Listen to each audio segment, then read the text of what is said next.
SaveWithConrad.com. My name is Mike Garner. I am a top guy with ad-free shows. I am currently living in Charlotte, North Carolina. Moved here from Arizona.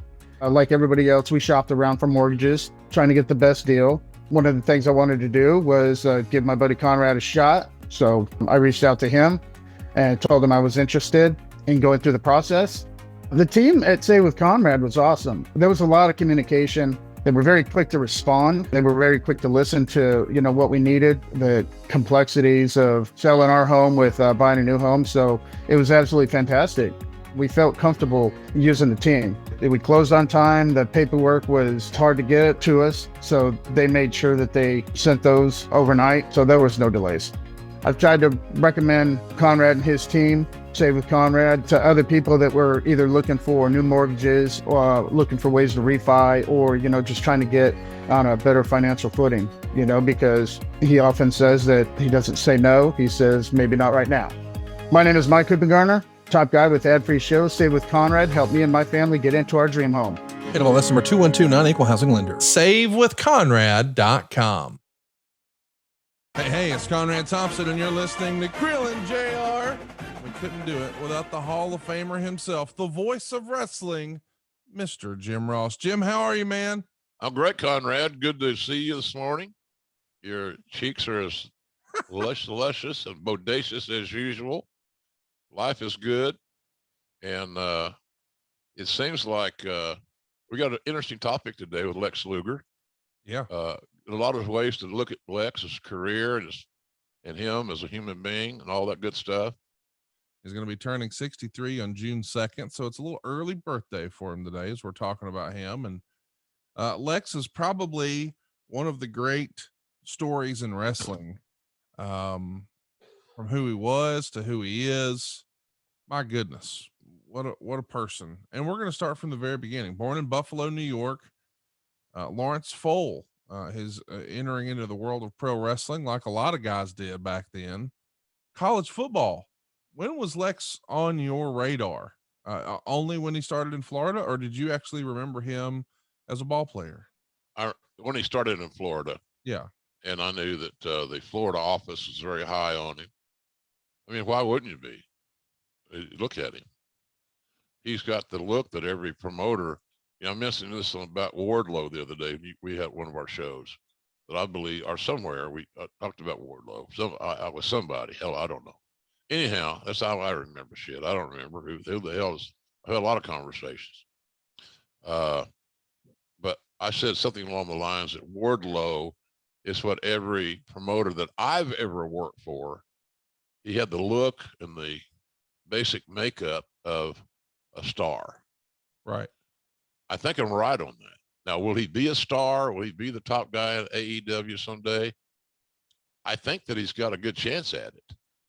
But I believe that he's got all the tools.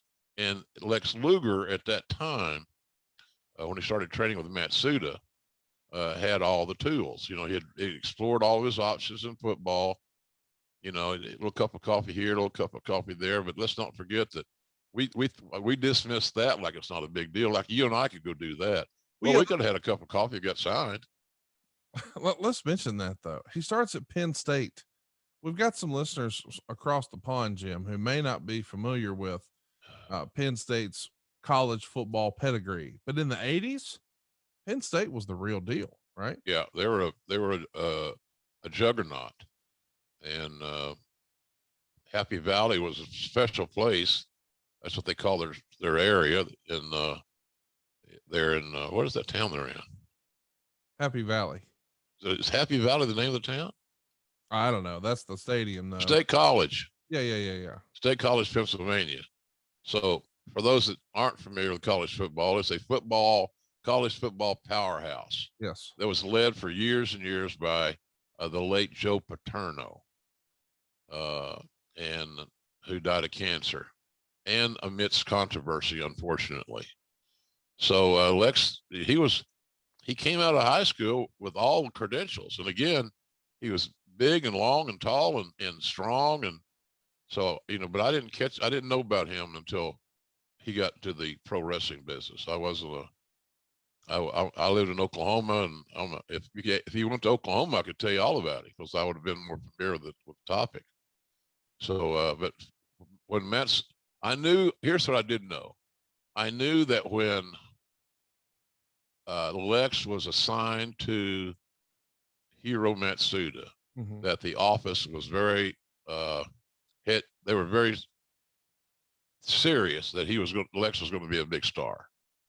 And of course, if you remember, there was another guy that Matsuda trained that turned out to be a pretty good hand named Hulk Hogan.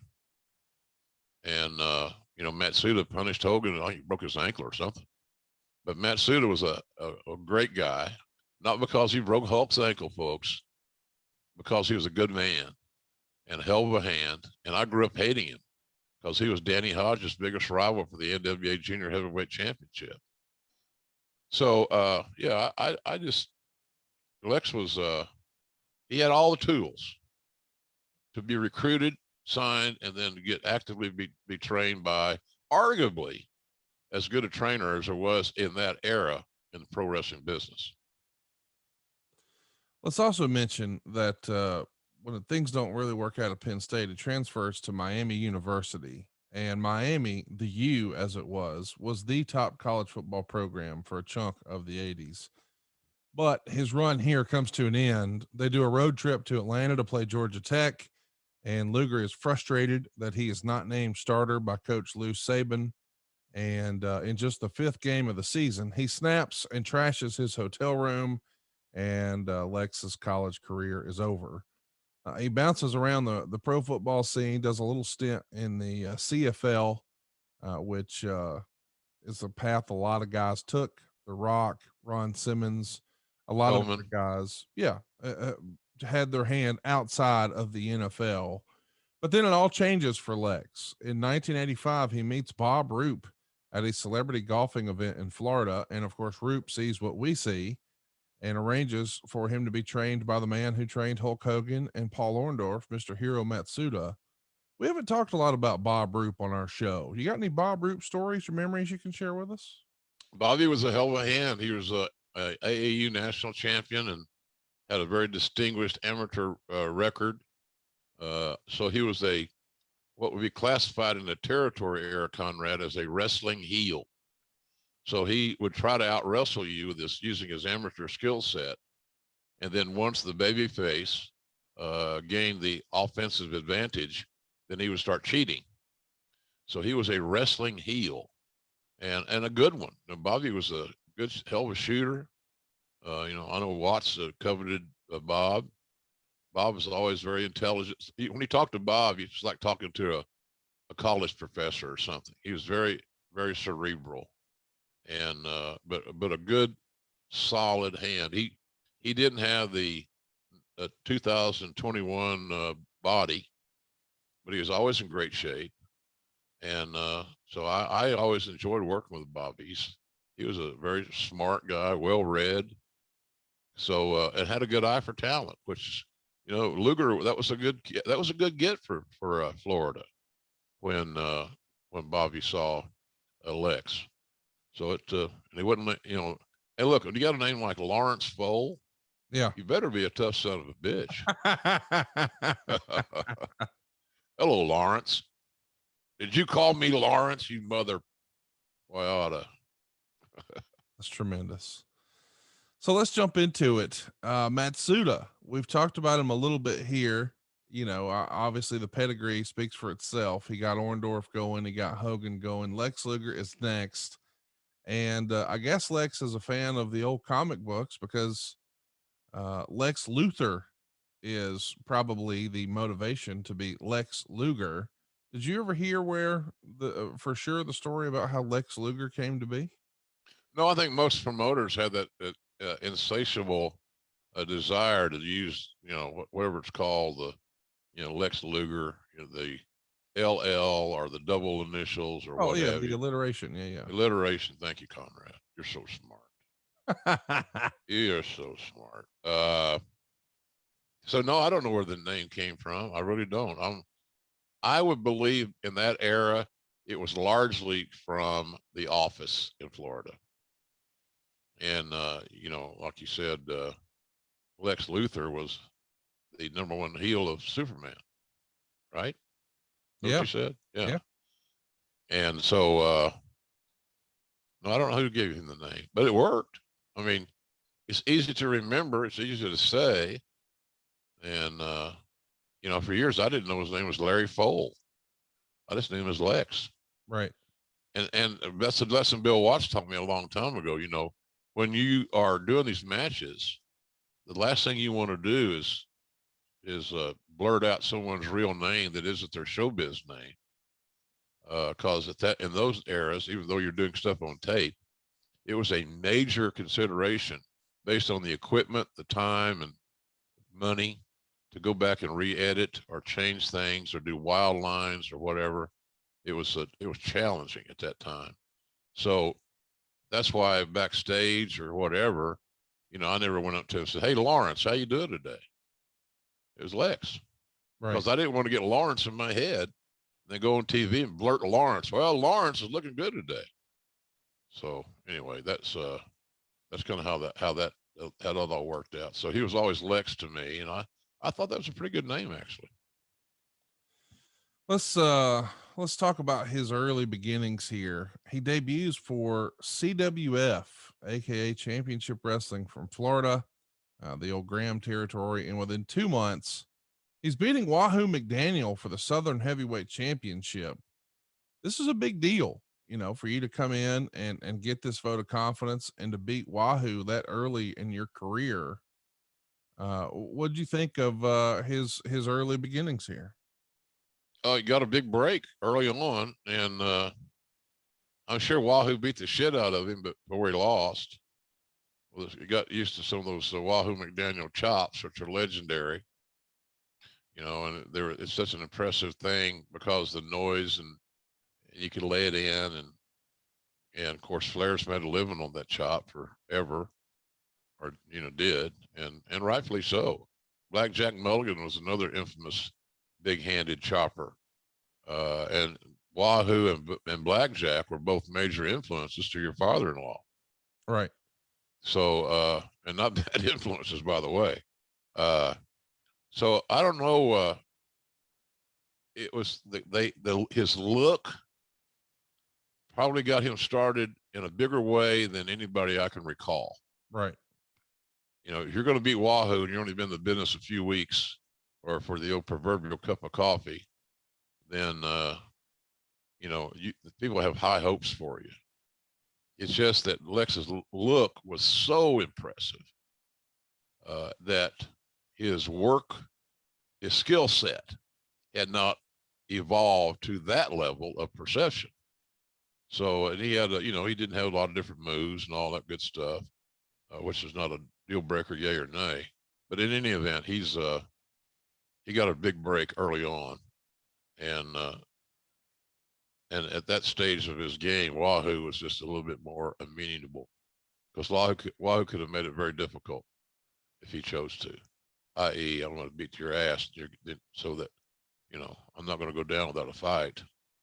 So anyhow, that's kind of where I see he got a major push early, and I can't blame Lex. You can't blame a talent for getting booked well. Right. But the question always then comes back to you, Conrad, was he really booked well? Was had his skill set advanced to the level that he could carry a main event match or a significant title? At that time, the Southern Heavyweight title was a big deal. So too much too soon, I think, would be my answer to the Lex Southern Heavyweight title thing. Not because he wasn't going to be good or couldn't be good. He just wasn't ready. He wasn't ready. It's like, you know, everybody here in Jacksonville is talking about how good a tight end Tim Tebow is going to be. Hell, I don't know. He ain't played it yet. Let's see. So it's the same deal. It's just maybe too much too soon. We'll find out when the ball gets kicked, and then we'll find out when the bell rings.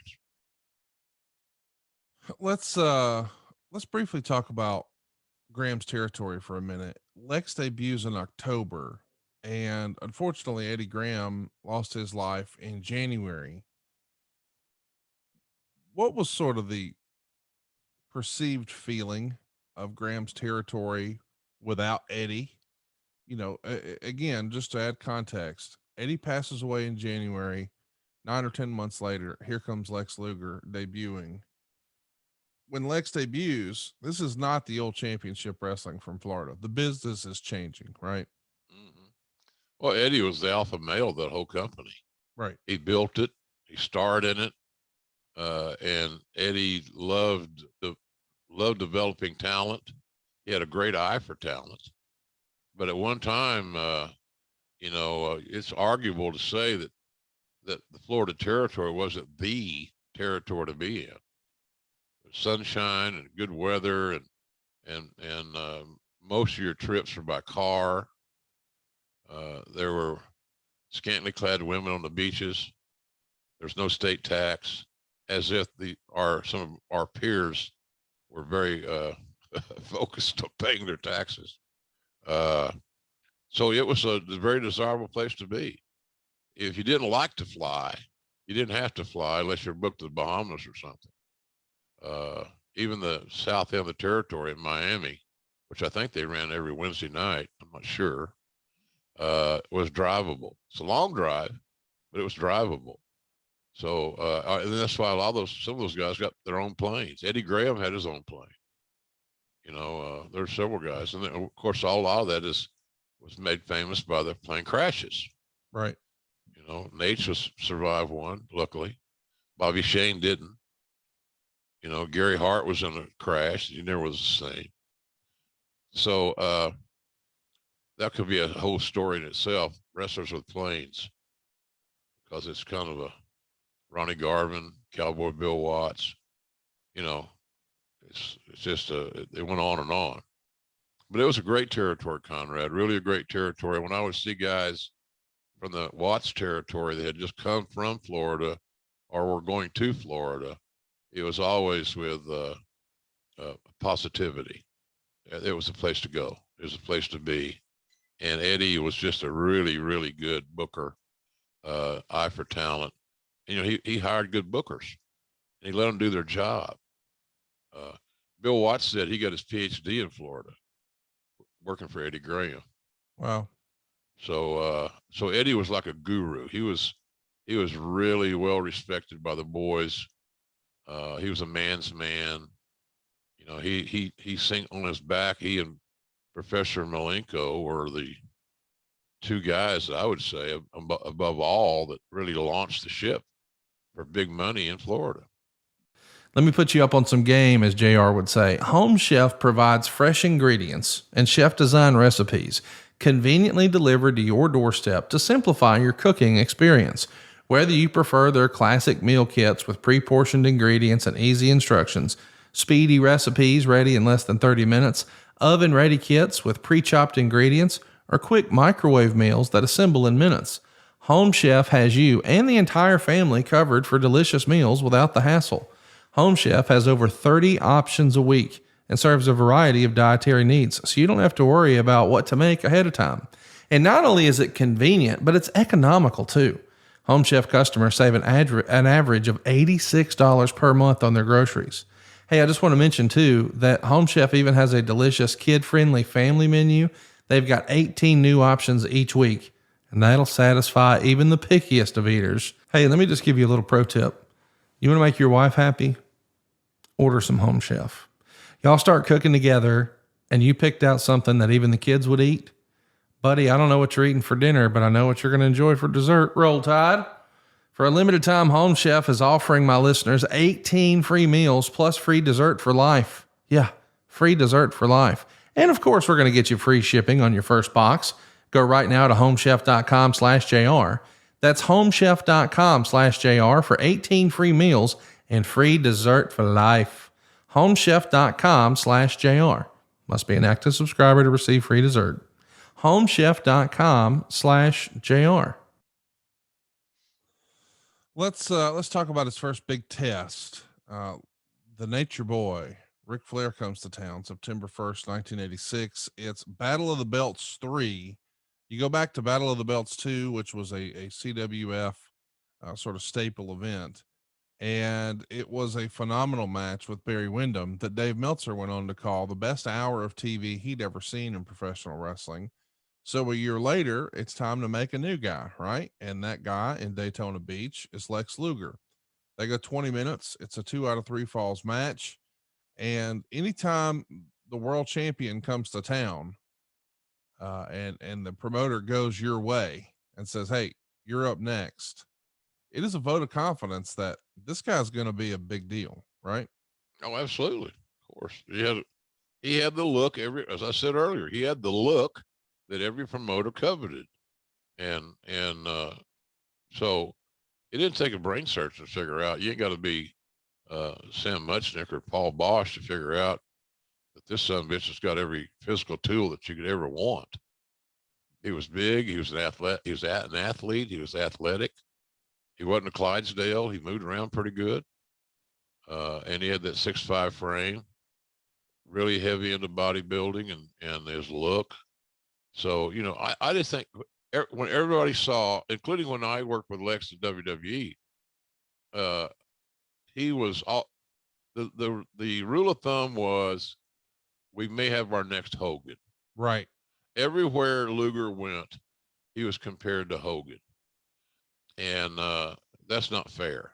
Hogan was not 2 weeks in the business before he was working major main events. He paid his dues. He worked the territories. He got to dance with a lot of different partners to a lot of different music. And he was more prepared for the stardom than Lex was, because Lex just got in town, parked his car, and you're the main event. Oh, by the way, you're going over. You're going to be the champion at the end of the night. And that just didn't happen for Hogan, and it happened for Lex, and it wasn't a real healthy thing for his career, quite frankly. It caused a lot of heat and a lot of animosity with many talents, because they're out there toiling away. They've perfected their skills, and they're very, very good. And they get this guy that's here because his look. And that's what the consensus was. He's only got his spot because he looks like a main event guy. Let me ask you, do you think, and I know you said we've got our next Hogan, and everybody knows Hogan was the biggest star in the history of the business, and arguably still one of the, I don't think it's arguable. Anyway, what I was trying to get to is, as great as Hogan looked, Kerry Von Erich was a body guy too. I mean, he looked like he was chiseled out of granite. Same deal. And he was the top guy for world class. Yep. So now here comes Lex Luger, who in my opinion looks more like Kerry and less like Hogan, with the exception of the blonde hair. But I'm curious, who do you think was sort of the first guy to say, okay, here's the change. Now the business is going more towards body guys. Again, not to disparage anybody, but a generation before, it was guys who looked like Terry Funk or Harley Race or Jack Briscoe. And now, as we're trying to go box office and we're trying to go mainstream, they look like comic book heroes come to life, whether it's Hulk Hogan or Kerry Von Erich. And now here's Lex Luger. Who do you go back and say, this is the first guy who made that change? Well, I'll say this to preface that. It was all about emulating Vince McMahon's theory. McMahon had his Hogan. He had his superhero. There was no bigger superhero in pro wrestling than Hulk Hogan. And I think if you categorized talents, and he said, okay, here's our category for this topic. Here's our category for the comic book, all that. Hogan would win that hands down. So, but after Hogan, I would say that Luger was the next guy, because Kerry looked was great, a beautiful body, and could work when motivated, no doubt about that. Because he came from a wrestling family, he was around it all the time. He had a good understanding of the business. This is aside from the personal shit that you always have to preface. It's like talking about Benoit. If you talk about Benoit the wrestler, then okay. But if you talk about Benoit the human being based on the last 48 hours of his life, it's not a very good argument, unfortunately, sadly. So, but I would say Luger's right there, Conrad, because he was 6'4". he stood above everybody in that regard, and he had that great body that he worked his ass off to achieve. People said, "Well, he was on steroids." Who the fuck wasn't on steroids? Right. Seriously. And it's so in some areas of that, some places they weren't illegal. So so I don't know, man. I think Luger is part of that guy that was the prototype of what we want. If we're going to ever replace Hogan or get our own Hogan, we got to get somebody that's got an extraordinary physique that turns heads in airports, which is one of Vince's big deals. But you go back and filter all that bullshit through, and you find out everybody's just trying to emulate McMahon. Right. I don't know that Eddie Graham would have ever tried to emulate Vince. I think Eddie was going to dance to the beat of his own drum. He's going to play with the players that he had, that he trusted and he liked. And Eddie's territory was a little bit of Wild West, but it also had the Briscoes, Jack Briscoe's home territory. So you start there and you see that Eddie liked quality over quantity. So I don't know that Eddie would have been a big advocate of Luger's at that time. And at least until he got his skill set up, Conrad, where he could, do the basic things and do them very, very well. Yeah, it's interesting to think about sort of the what ifs. I really like that aspect of our shows. We could go back and sort of wonder what if, and what if Eddie hadn't have passed away in January of '85? Would Luger have enjoyed the same success? I'm curious if he would have bounced around to another territory. Of I course, say unlikely. your old pal Bill Watts really loved the football pedigree. That's been well documented. But Luger was not an amateur wrestler. Do you think Cowboy would have given a second look to Luger? If Eddie had given him to him, he would have. But I don't think Eddie would have given up Luger. All Eddie would have done was slow down the process, Conrad. I see. Slow down let's develop this kid so he doesn't develop bad habits, so he doesn't go out there in front of a live paying audience and have bad performances. So I don't think Eddie would have forsaken Luger, but he would have drastically slowed down Luger's progress. It would have taken Lex a lot longer to get into those main events and to beat a Wahoo McDaniel for the Southern title, et cetera, until he was more fundamentally prepared. And Cowboy's like any promoter. If he thought he could draw money with Luger, he'd book him. Of course. He would book him, but I don't think Eddie would have given him up that quickly. Now, he and Watts may have worked out a deal, and they did on other talents where, Eddie, Mid-South was a territory that a lot of guys would go to from Florida to freshen up. Right. 6 months, a year, whatever it may be. And then, talents did what they were asked to do, and you're booked here, and here's your start date, here's your end date, and you're going to learn a lot from Cowboy, because Cowboy was a disciple of Eddie Graham. So when you got the guy back into Florida, he wasn't taught something completely foreign. He was taught Eddie's basic philosophies, only from the mouth and the head of Cowboy. So I just don't think Eddie would have let a good talent, a potential talent, because again, you can't replicate the look every day. You just can't. And look is the looks business. And even though Eddie drew money with the guys that didn't have great bodies. Bugsy McGraw's not going to win any bodybuilding contest. No, Bugsy sold tickets. Dusty Rhodes, by the way, has never been on the cover of Muscle and Fitness. Right. But he damn sure been on the cover of a lot of wrestling magazines because he sold tickets. So and then he was a heel there. And the Watts convinced Eddie to turn Dusty babyface. And that worked out pretty good. Let's mention the crazy incident that wrestling fans still talk about to this day. I think it's January of '87, the old Lex Luger Bruiser Brody cage match from Florida. It became a tape trading legend. I think former ECW manager Bill Alfonso here in this era, he is a referee. He's the referee for that match. Did you see the tape or did you hear about the incident? What did you think of that? I heard about the incident, but I have not seen the tape. You know, Brody, these controversial issues where Brody was imposing his will, it wasn't a new deal. It wasn't new. It wasn't a new concept. Oh my God, this never happened before. Bullshit, happened all the time. And Frank was a strong-willed businessman, and so I didn't see the tape though. Did you see it? Yeah, it was something to see. You know, it feels like Brody just decided, hey, this doesn't work for me, brother, and just stop selling anything and everything. And before you know it, Luger's running for his life. But he's not long for the Florida territory. He's going to jump to Jim Crockett Promotions in early '87. He's going to be called the Total Package, and he's almost immediately associated with Ric Flair, but not exactly being part of the Horsemen. And the talk of wrestling forever has been that Vince is the body guy, but yet here's Lex in JCP.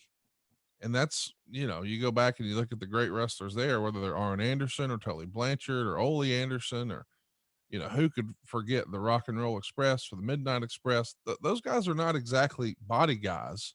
No. Why don't you think Luger was on Vince's radar here? I'm not saying he wasn't.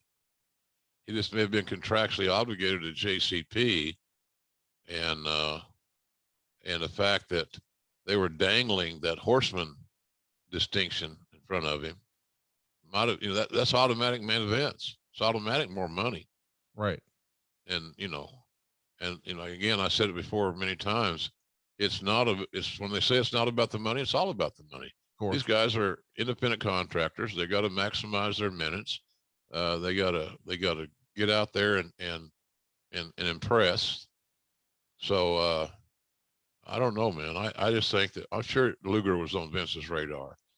Not unlike when Vince saw the Dingo Warrior. You know, you see if somebody sends a tape, or one of the guys in the office says, probably like a Howard Finkel kind of a guy. God bless him. Howard watched everything. If he saw somebody that he thought Vince might be interested in, then he brought it to his attention. I'm assuming that's kind of the way that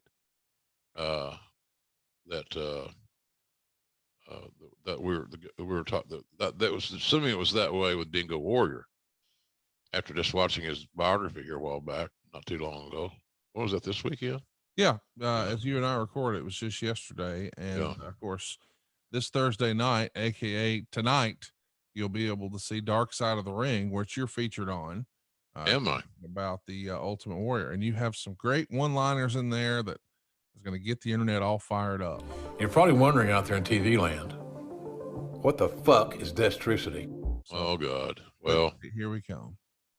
Yeah, I didn't make the edit on the Warriors A&E. I'm not, aside from Pillman. Did A&E do a Pillman interview? Pillman? No, that was Dark Side. Okay. But they did do this. The Stone Cold one, you made the cut on that one. I made a cut on that one, and I thought they did a phenomenal job of that. And not just simply because I made the edit. I thought, Steve had such a strong hand and some creative control, I think, in that regard. It seems like it anyway. I thought that was really good. I wasn't crazy about the Savage. No, it sucked. Yeah, I didn't like that. I was never a major fan personally of Randy Savage, because he was a problem for me at times, and it may have been me. So I'm not gonna. It was all him, and I didn't do anything wrong. It was not my fault. I didn't know. No, we had personality issues. I had no personality, and he had a big one. But I didn't. I thought that the Warrior documentary it just seemed like it seemed like a WWE piece. It was very, Vince fired the guy 3 or 4 times. So he fired me 3 or 4 times. So I guess that's not a big issue. But anyway, Luger was on the radar question. I digressed, obviously. I'm sorry. That I thought Luger was probably on everybody's radar. he looked too good, Conrad. He's too statuesque. He was perfect.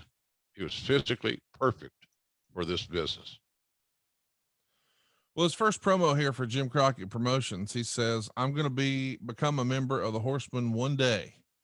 And I don't think you could probably say anything other than they're lining Luger up for a big push. They're strapping the rocket to him, brother. He's getting that almighty push. And of course, we know Ole Anderson's going to get kicked out of the Horsemen and replaced with Lex Luger.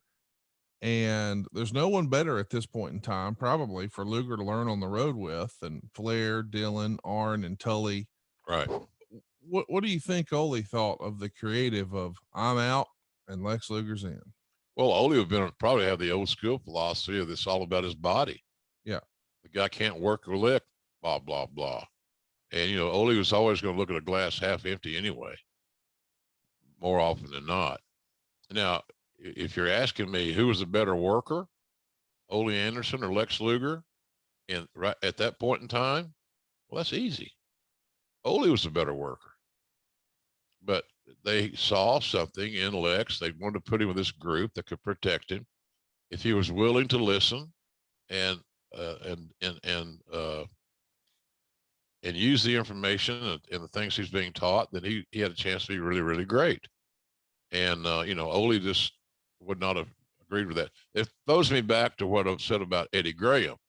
Ole and Eddie Graham's philosophies, Conrad, were, I would say, very similar. So Ole didn't like Lex getting his promotion and getting his push. For God's sakes, you must have that in life. So I don't know. I think that Eddie and Ole's feelings toward Lex would have been in the same kettle of fish. It would have been similar. He was not ready. He's only getting this push because he's a bodybuilder, and he's artificially enhanced and blah, blah, blah. So that's kind of what I think about that deal. I don't think Ole was happy with that deal at all. Look, Ole's a businessman. You're getting taken out of the most dominant heel group in the business, which means it's got to affect your income. Right. So I think Ole, based on that assumption, was not happy with it. He didn't seem to be happy with it to me when I was around. Talk to me a little bit about when you first meet Lex Luger. Is it 87? I think so. I think it was a Crockett acquisition. Uh-huh. When Watts sold, we sold, and I got hired by Jimmy to be on his broadcast team there in JCP, which I've always appreciated because it gave me my spot on TBS, which let me be introduced to my work anyway, to be introduced to a lot of new people. Yeah. So I've always been grateful for that. And, but I think that's where I met Lex. I always thought he was, I don't know, sometimes he didn't seem like he was comfortable being around people. And I might be wrong when I say that. I'm not, but it didn't seem like he was real personable, not real not real outgoing, extroverted. He was not. But again, you take your breath when he's seen with his shirt off and just walking around backstage in his tights, his boots. Nobody else looked like him, man. But he just, sometimes he didn't seem like he had the sense of urgency that you would like to see in an up and coming star. But he was not rude or anything along those lines. I just think he had a different personality. Everybody can't be Nate. Yeah. Everybody can't have, all those horseman guys have big personalities. Arn Anderson can have a conversation with me and you about anything. Yeah. Tully, same way. They're different guys.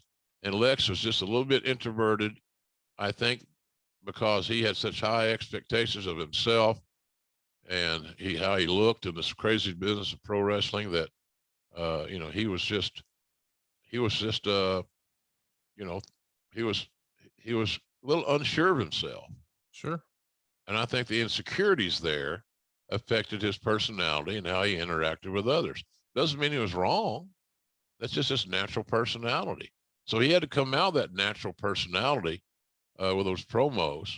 And, you know, his promos progressively, and maybe too slowly for some, started getting better. I want to mention, you know, we talked about him traveling with the Horsemen. He wrote in his book, My Life in Wrestling, that he thought he could have learned more and absorbed more when he was with the Horsemen. Is that just more of what you talked about a moment ago? Too much, too soon? You know, he hadn't been around the business enough to realize, hey, man, I'm in a pretty prime spot right here. Well, yeah, I think it kind of covered up some of his insecurities. A lot of guys don't want to see that, let us or their peers see their vulnerabilities. And I think Lex was kind of that way. You know, he'd been a big star, high school football star, you know, recruited by the biggest, best universities in America to play football as a lineman. So I just think that he didn't want to basically fess up the fact that, hey, I'm greener than grass, man. Right. I'm not even sure why I'm in this group, because my skill set is far from my teammates in this particular entity. So I think that was part of his issue too. Just he's a prize athlete, just like you know, he was like Secretariat or something. He was just bigger, stronger, faster, but he still didn't have the skill set because he had not had time. He'd been pushed so quickly. There's that word again, Conrad, push. He got pushed so quickly and so strongly that it was unnatural, quite frankly. But thanks to the guys and the other his Horseman teammates, they did take pretty good care of him. They would isolate him and give him a certain set of spots to do on a comeback. So if Lex is going to be involved in a tag match, then his part of the tag match would generally be delivering clotheslines and body slams and things like that. Not just those things, but things like that. And I think he just was trying to hide in the crowd a little bit so that he didn't get overexposed, that he wasn't Ric Flair. Right. Or it wasn't Tully Blanchard or Arn Anderson. And then, of course, then you mentioned JJ Dillon. JJ was a great coach, mentor. He was the rudder in the water. And so the more that Lex would have been able to listen to JJ and accept that knowledge without questioning it, the better off he's going to be. I'm not so sure, and I might be wrong here, I'm not so sure that happened on a regular basis. We all need a little more protein. Magic Spoon is a nostalgically delicious cereal that tastes just like your childhood favorites, but without the sugar and with a ton of protein. And if you're already a Magic Spoon fan, I've got some big news. Magic Spoon has turned their super popular cereal into high protein treats. It's become my go-to snack. By the way, every serving of Magic Spoon cereal has 13 grams of protein, 0 grams of sugar, and 4 grams of net carbs, so you can feel good about what you're eating. The most popular flavors are fruity and cocoa, but there's so many more. And Magic Spoon's brand new treats are crispy, crunchy, airy, and an easy way to get 12 grams of protein on the go. And now, for the first time ever, Magic Spoon treats are available in grocery stores with delicious flavors like marshmallow and chocolatey peanut butter. But my go-to, man, it's the double chocolate. I double dog dare you to try the double chocolate. You're going to love it. Get $5 off your next order at magicspoon.com/JR or look for Magic Spoon on Amazon or in your nearest grocery store. That's magicspoon.com/JR for $5 off. Magic Spoon. No, I mean, he acknowledged that he thought he could have did a better job there. Crockett 87 comes down to Dusty and Nikita against Tully and Luger. Before the finals in Baltimore, Magnum makes his first appearance in 6 months following his terrible crash in his Porsche. And he's going to support Dusty and Nikita here, who, of course, wind up victorious. Dusty pins Tully. How big of a match do you think, in hindsight, it could have been one day?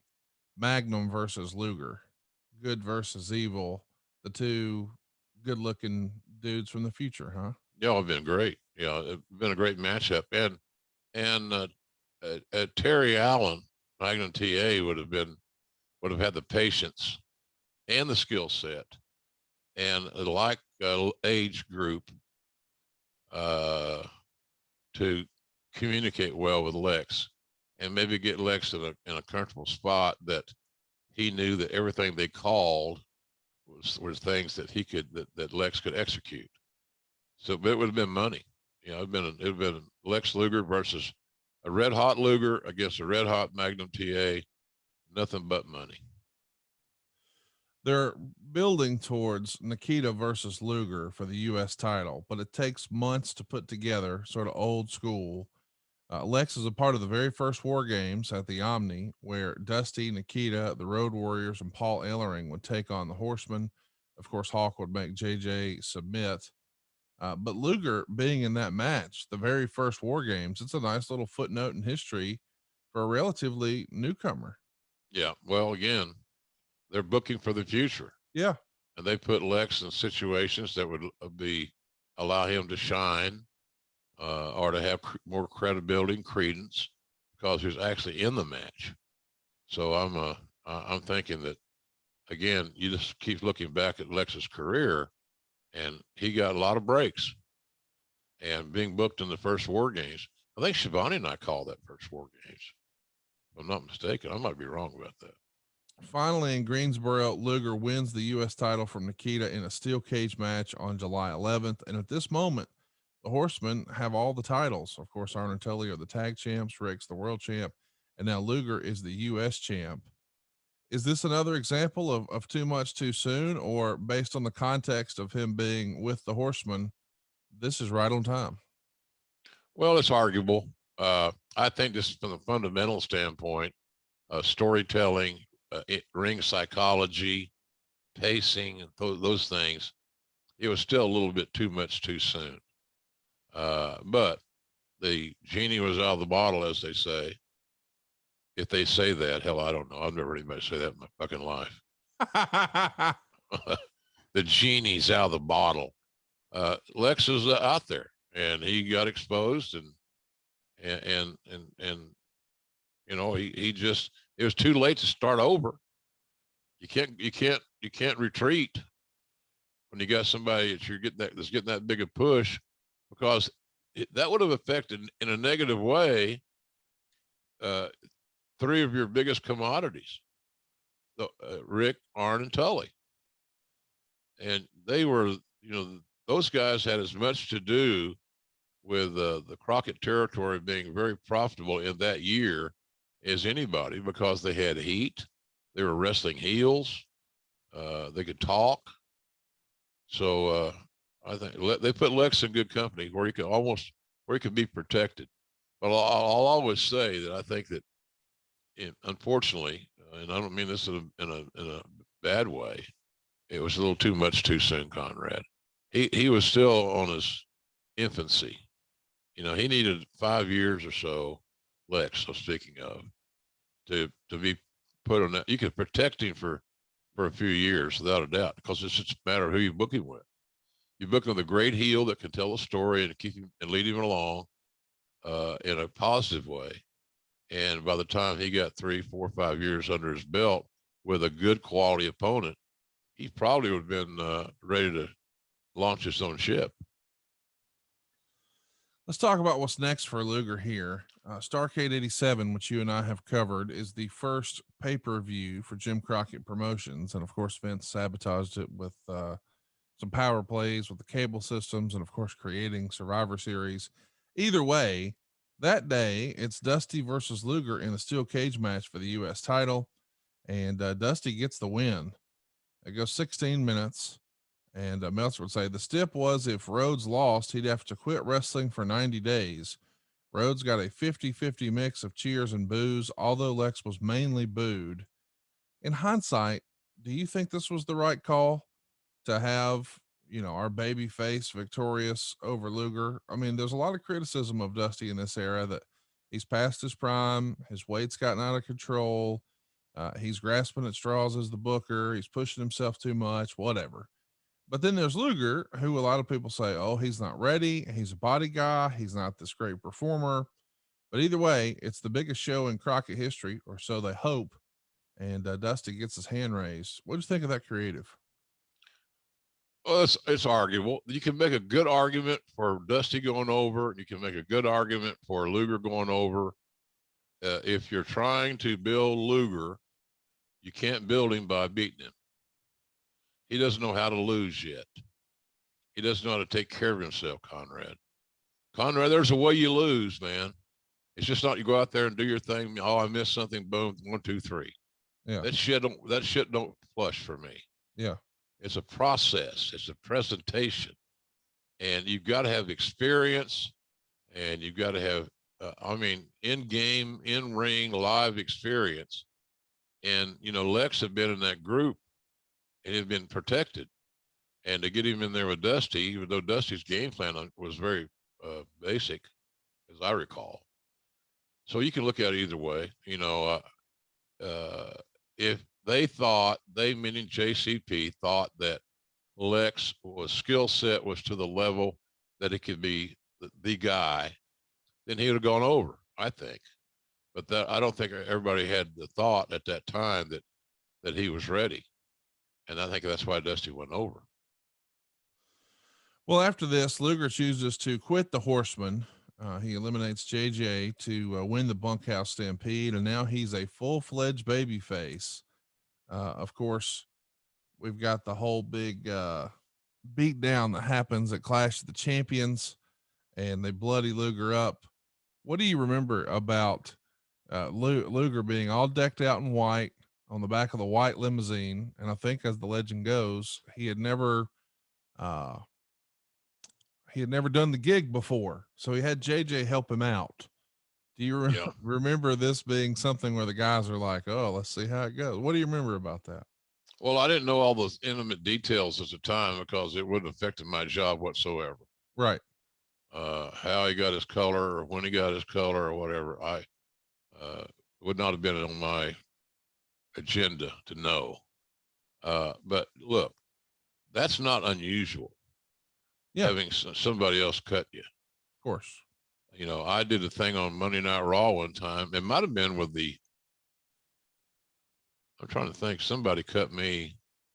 I might have been cut a couple of times. Of course, the most famous mutilation was Austin and that fucking scalpel. Or what do you call it? Scalpel, yeah. Scalpel, yeah. But I think Arn helped me out one time because Arn made a great blade. But that's not unusual. He's green. It was an important angle. You didn't want to take any chances. You got to give him you wanted him more comfortable. Pardon me. Wanted him, meaning Luger, more as comfortable as you could get him in a very important angle. And so JJ being there to help out is probably was really, I think, necessary. And a lot of guys don't want it to happen. They want to be macho. They want to be, big time. I get my own color, blah, blah, blah. If you could get your own color really good, then they wouldn't have to have somebody there to help you. And it's not a frigging knock that you have issues sticking a razor blade in your head and cutting yourself. Makes you normal, by the way. Yeah. If that means anything anymore. Well, I'm just saying, whatever other profession he was going into, that would never been something that he had to get. No, probably not. Yeah. It's at the accounting office.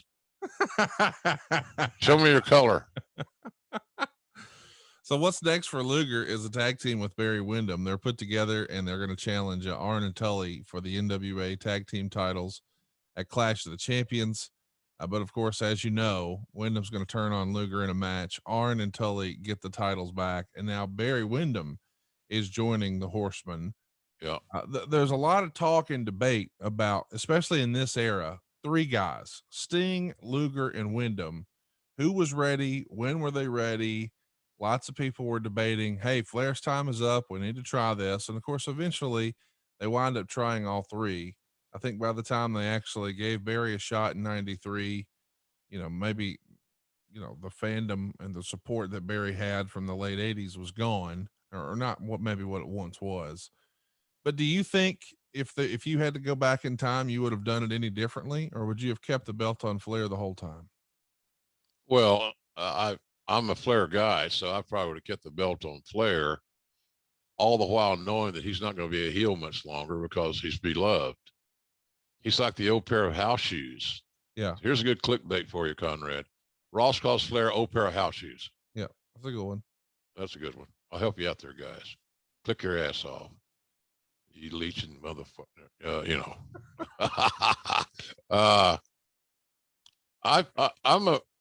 I'm going to go with what brought me to the dance. But if you're asking about skill sets and in-ring abilities, Wyndham, hands down. Yeah. Wyndham going into the Horsemen made that a awesome group. Just an awesome group, in my view.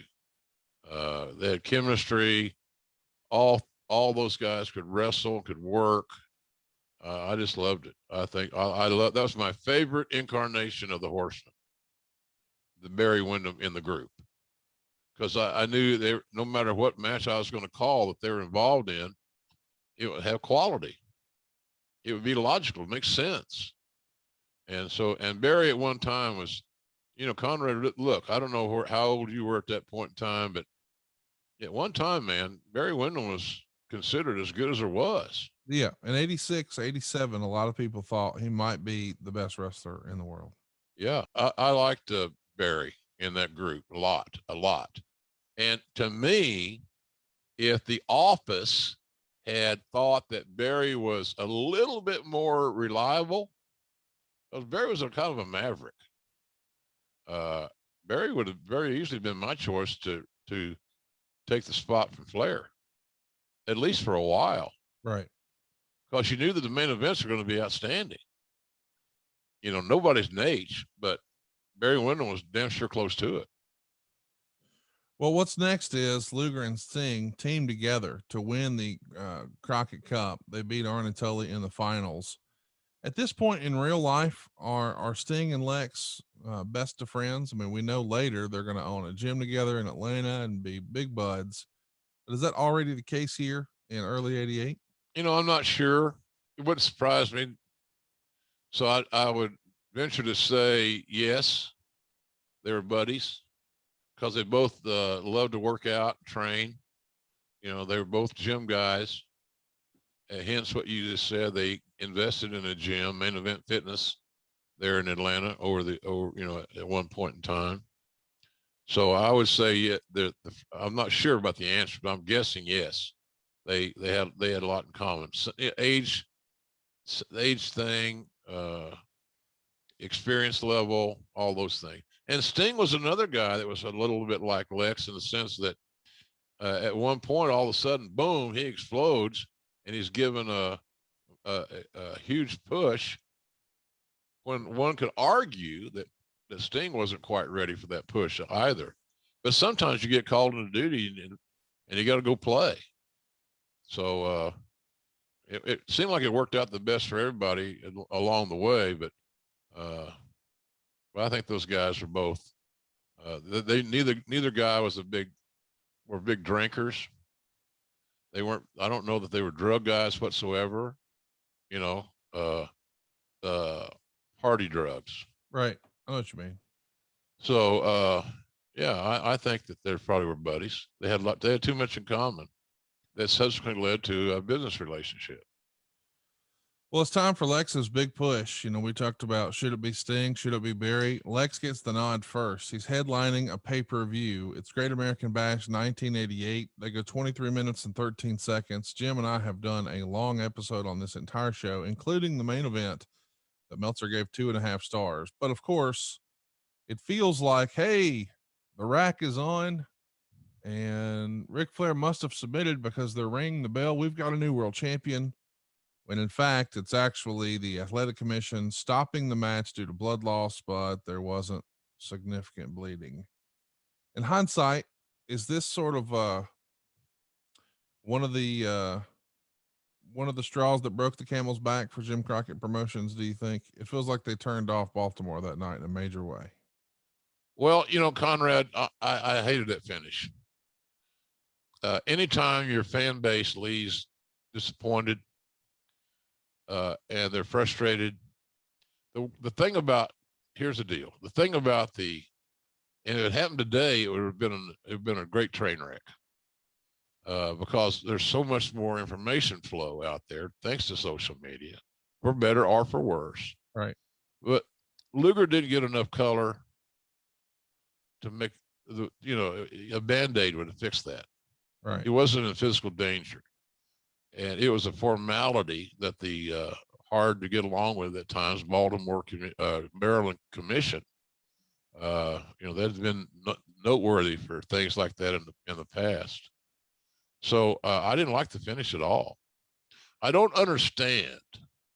And every time you get wrestlers involved, every time may be too much. More often than not, when wrestlers are involved in their finishes, and they are the last vote heard or the last sentiment heard on a finish that ironically, get this, involves them, we take the shortcuts. Because their egos are so fragile, they're so sensitive, bless their hearts, that they got to protect themselves. Well, now this is probably not Luger protecting himself. This is probably Dusty making sure he can come back with return matches. But it was just. Well, I'm not blaming Luger on it. The office made this decision to use that finish. Right. And in theory, I can understand the logic behind it. But in execution, it's a mess. It was a mess. It missed. It was a mess. It was the shits. And sometimes, here's the deal, man. You can get over the shits. Yeah. So that's kind of what the theory was. Well, as we heard the audience, our audience says it's not very good. We don't like the way the show ended. We don't believe we got our money's worth, which tells you that they came to see the main event, and the main event let them down. So I'm not blaming Lex on the finish because he didn't do the finishes. But the office, it's one of those old Wild West, things where, the guy gets thrown over the top rope. The second referee sees it. There's a disqualification. It's on the delayed call, and it sucks ass. It's just terrible. So I didn't like that at all. I don't know who it helped. I really don't. Do you think it didn't help Dusty? No. It didn't help Lex. No. So what did we accomplish? We accomplished shit.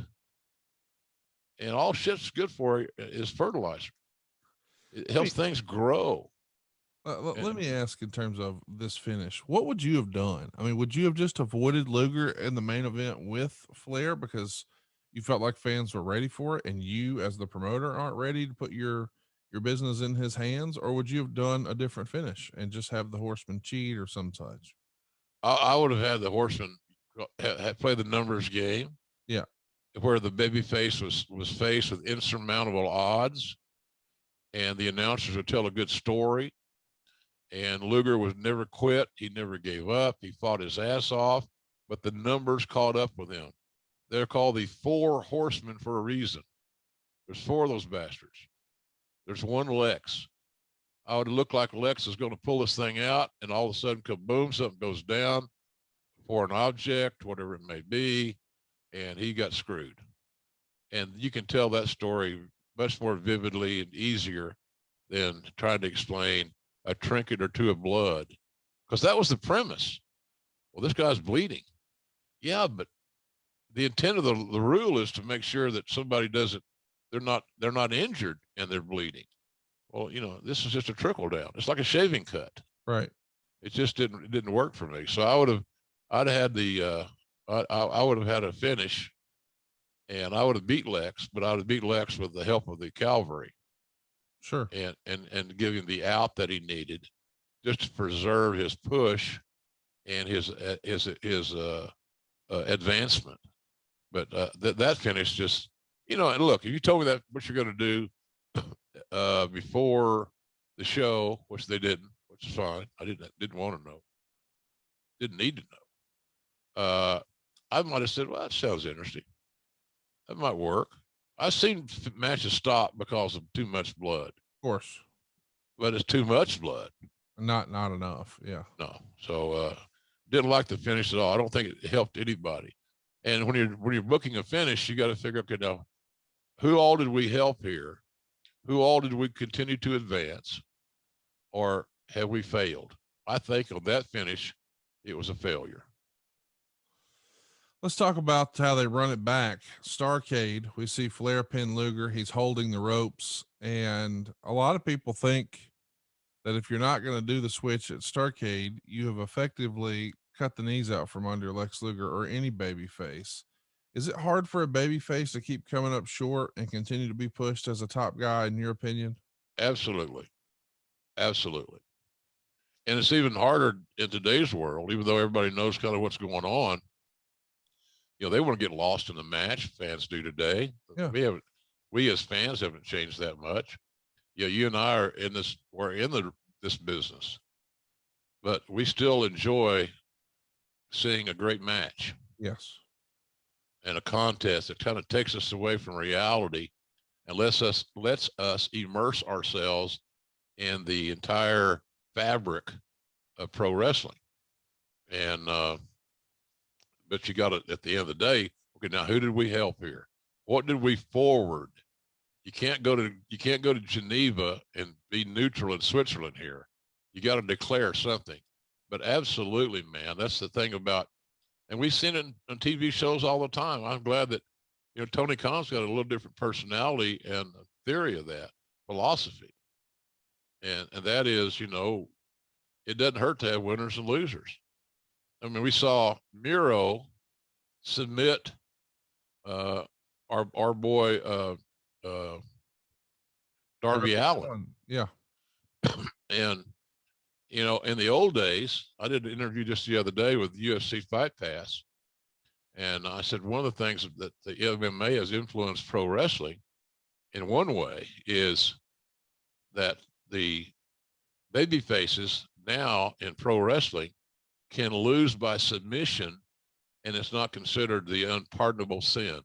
Yes. Because back in the old days, you got to slip on the banana peel. You got to get somebody hold the ropes, hold the tights, something along those lines to make it work. And anybody should be able to lose to anybody else's finish. Yeah. But when you get wrestlers involved in too deeply involved in creative, and they're essentially making the final decision, they're going to take that easy way out because they perceive that'll help preserve their push, help preserve their image, their personas. And I disagree with that wholeheartedly, especially in today's world. Fans want to see conclusions, and they want to see definitive winners. And if you're smart enough booking wise, you've got a plan, you got a roadmap, you know your destination, and along that route, along that journey, sometimes you got to do the honors. And it's not like doing the honors is this, oh my God, you just killed this guy, you beat him. Horse shit. That's stupid. But I will tell you what isn't stupid is you can't go on, you know, I win one, I lose one, I win two, I lose one, whatever. There's got to be some momentum involved in this equation. Yeah. And Luger at that time, his momentum was cut out from under him. Yeah, the stop and start shit doesn't work. No. So Luger's now refocused on the U.S. title after defeating Barry Windham for it, and trades the title back with Michael P.S. Hayes. Chat me up, Jim. What'd you think of this renewed push of Doot as a singles performer, no longer the heater in a trio? Well, I saw an interview I did with Michael not too long after that on air, a TV interview somebody sent to me on Twitter. He did a great promo. That's one thing about Michael. When Michael, as a champion, he is the epitome of the chicken shit heel. Yes. And that's not a negative. Well, No, they call Hayes chicken shit. No, it's a term. Yeah. I talked about Bob Root being a wrestling heel. I'm talking about Michael Hayes being a chicken shit heel. He cheated to gain unfair advantages. Buddy Landell was a great chicken shit heel, for example.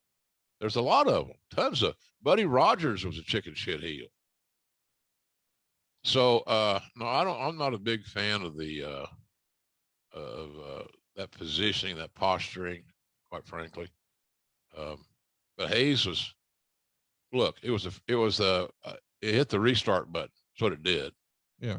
And he always knew that Michael, if he could get out of the match with his title, his interviews were going to be main event level no matter what. Right. Because Hayes could cut a wrestling promo as good as anybody around for many, many years. And so I saw that. I was a little surprised because Michael heretofore had been kind of featured, but it's worth a try. We weren't setting the world on fire at the box office. So, it was Hayes moving into that spot was worth a try because at least you knew that he had name identity. He knew how to work. He was a classic chicken shit heel. And above all, for Michael, is that he could cut a promo as good as anybody in the business at that time. Let's keep it rolling and talk about Luger turning heel on Ricky Steamboat and regain his title at Great American Bash. Luger's working some of the best wrestlers of all time, certainly the best of the era, Flair and Steamboat. Are you thinking at this point his in-ring work is progressing?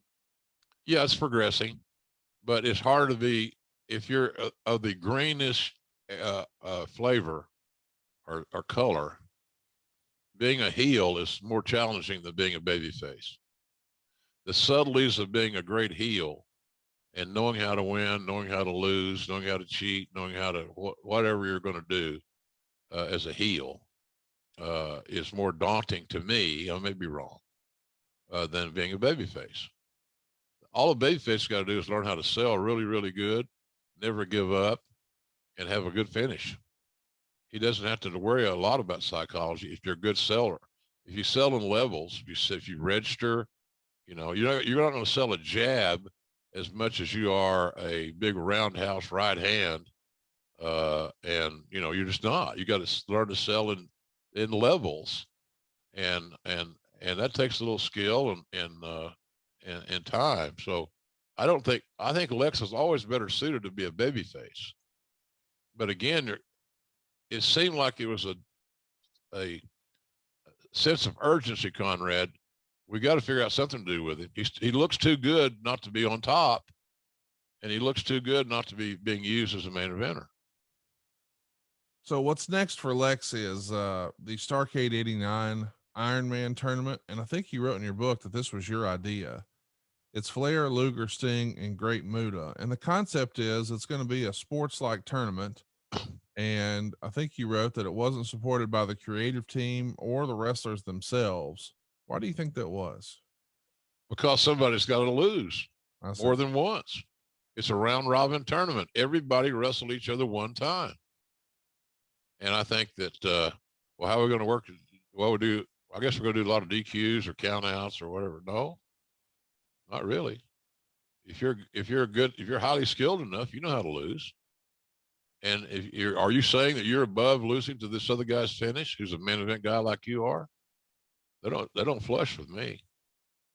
So, but here's the other thing about that: the booking committee could not come up with a better idea. And we didn't have a concept for that particular pay-per-view. So I threw that idea out there. Everybody had the opportunity to rebut.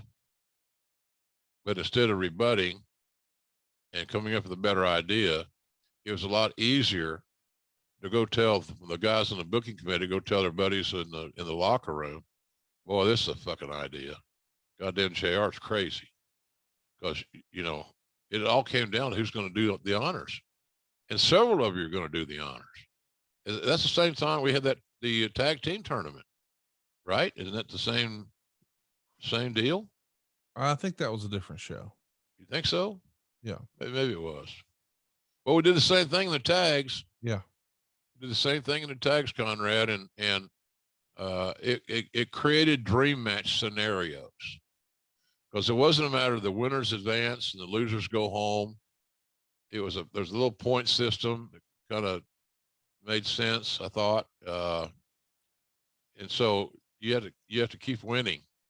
And it's inevitable that somewhere along the way, I'll put it this way, it's going to be very hard for anybody to go through the damn tournament and not lose a match. And I didn't have a problem with that. but some of the guys had a problem with it, had a problem losing a fictional match. Can you fucking believe that? No. This shit is showbiz. Yeah. I don't want to be a cowboy. I want to be an Indian. You know, come on. It's just ego and insecurity. And so then when guys from the booking committee go stir the shit with their buddies, just for the sake of stirring the shit. That's all. But okay, then give me a better idea. We got to do a pay-per-view. I'm sorry. So what's your idea? Nobody was ready with back and forth book Luger. He's up, he's down, he's in, he's a babyface, he's a heel, whatever. You know, you had your standards there. I don't know, man. I just it was very disheartening. But that's the nature of the beast. Can you imagine having these meetings, discussing the pay-per-view, nobody having a great idea, and then you have an idea that you can either agree with or not. Nobody said shit with a mouthful. And all of a sudden, you know, it's basically not, I don't say leaked, but it's discussed in the locker room. Because here's the deal. The guys that were wrestlers on the booking committee wanted to make sure that their buddies on the roster knew that they were not responsible for this hideous booking that JR came up with. Simple as that. They wanted to defer all the heat and not take any responsibility for what the team decided to do. Well, it wasn't me. Hey, oh, no. It wasn't me, man. You know, I'm a genius. Then where was your fucking idea 2 weeks ago or 3 weeks ago? You had none. You didn't have a goddamn idea, not a clue. You just came like a cabbage, all head, no rear end, nothing. So I don't know. That's why I say having a booking committee with active participants on it that have dogs in the hunt, worst scenario that you could create. Have some better sex with Blue Chew, why don't you? Blue Chew's the original brand offering chewable tablets for better sex. And starting now, Blue Chew's offering a combo so strong it'll knock your socks off and your neighbor's socks off. In fact, you're going to have to move towns with the amount of noise you'll be making. Blue Chew Max has arrived, and it combines the active ingredients of Viagra and Cialis into one chewable. This new combo acts fast and lasts. Guys, be ready when she needs it and get your first month of Blue Chew free. You see, great sex is just a few clicks away. So sign up at bluechew.com, consult with one of their licensed medical providers, and once you're approved, you'll receive your prescription within days. Blue Chew's tablets are made in the USA, prepared and shipped directly to your door. And the best part is it's all done online. That means no visits to the doctor's office, no awkward conversation, and no waiting in line at the pharmacy. Make your life easier by getting harder and discover your options at bluechew.com. And we've got a special deal for our listeners. Try your first month of Blue Chew free when you use our promo code JR. Just pay $5 shipping. Visit bluechew.com for more details and important safety information. And we thank Blue Chew for sponsoring today's podcast. So we all know that Sting and Flair are supposed to face each other at Wrestle War in 90, but Sting blew his knee out. So they turn Luger back face very quickly out of nowhere. And then he loses in Sting's place by count out. And you said in your book that Luger was heating up as an arrogant villain. And now we've sort of, as Arn likes to say, cut his water off. Yep. He's flip-flopping. I'm a baby face. I'm a heel. I'm a baby face. I'm a heel. The only thing consistent is when he gets a sniff at Flair in the world title, he comes up short. Yeah. This is almost a theme throughout his career. It feels like they did this with him in the WWF too. What is it about Lex that, you know, this keeps coming up? Well, he wasn't, Lex is not real political. Okay. To his credit. He didn't politic finishes and matches as much as some of his peers did. Was it to his detriment that he's political too? Yeah, probably was. He needed to speak up more. Yeah. But that was, again, I told you earlier when we and I were chatting about this, he's kind of an introverted guy. Yeah. You know, he could be very quiet in the locker room. And maybe later on in his career, he got a little bit more vocal, felt more confident. that he could carry an argument and justifiably so. But he was the last heel run. I thought, as I wrote that Slobber Knocker Under the Black Hat, that he was getting close. And then you can't turn that many times, man. Just kiss of death. A veteran wrestler, Conrad, with an audience and a voice would not have gone for that shit. You think Ric Flair would have gone for it? No. Oh, you'll be a baby face, then you're going to be a heel. You got to be a gladiator, wear a ponytail, blah, blah, blah. No. I might do it for a minute. I ain't doing that. And it didn't make any sense. So I felt badly for Lex in that regard. Lex Luger is a great example of a phenomenal looking talent. They got booked like shit more often than not. And I say that because the booking like shit line or theory for me is the fact that he kept changing personas. Yeah. I don't know if I'm supposed to like your ass, Conrad, or pay money to see you get your ass whipped. It was total confusion. It was just, it's more haze and clutter and cloudiness than somebody smoking a joint in a pickup truck. Let's talk about Ole coming back. He comes back as Booker, and it's reported that on March 23rd, Flair was supposed to lose the WCW title to Lex Luger at a house show in Chicago. They even have a film crew come along. Lance Russell is there. Chris Cruz is there. They're supposed to be covering the event. But allegedly, according to the rumor and innuendo, Flair vetoed it and said that he wasn't given enough notice or time for this. What do you make of this? Do you remember this being the case, that Flair vetoed the title switch? I think he fairly did. It didn't have it. No, it did not happen. Oh, it didn't happen. Do you think, you said a minute ago that you didn't think Lex was political, or maybe to his detriment? Did he have an issue with Flair not wanting to put him over? Or he might have got there, Conrad. I'm sorry. He may have gotten there to that point because it happened a lot. Yeah. And maybe Lex didn't have the experience or the self-confidence to articulate his opinion. But golly, man. Yeah. I don't know exactly where they were on all that stuff, but I think that probably Nate got some heat on him for that from some of the guys. And some of the younger guys are saying, is there ever going to be that top spot going to be available for somebody else to try to get over? And but it's hard to make an argument, a negative argument about Flair, because he's the greatest of all time. And that's what you got with that deal. He was the greatest of all time, and in that era, he was Flair should have been the baby face. Yeah. Flair should have been the baby face.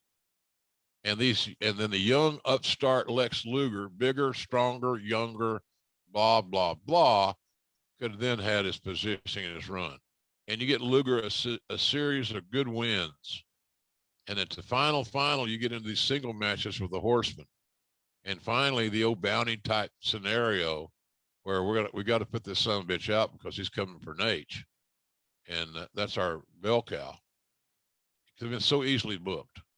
But the politics just kept going back and forth, and it just kept being more diluted, watered down. It wasn't good. It wasn't good at all, and it didn't help the company. When your main title is so tentatively booked, short-term booked, doesn't make any sense.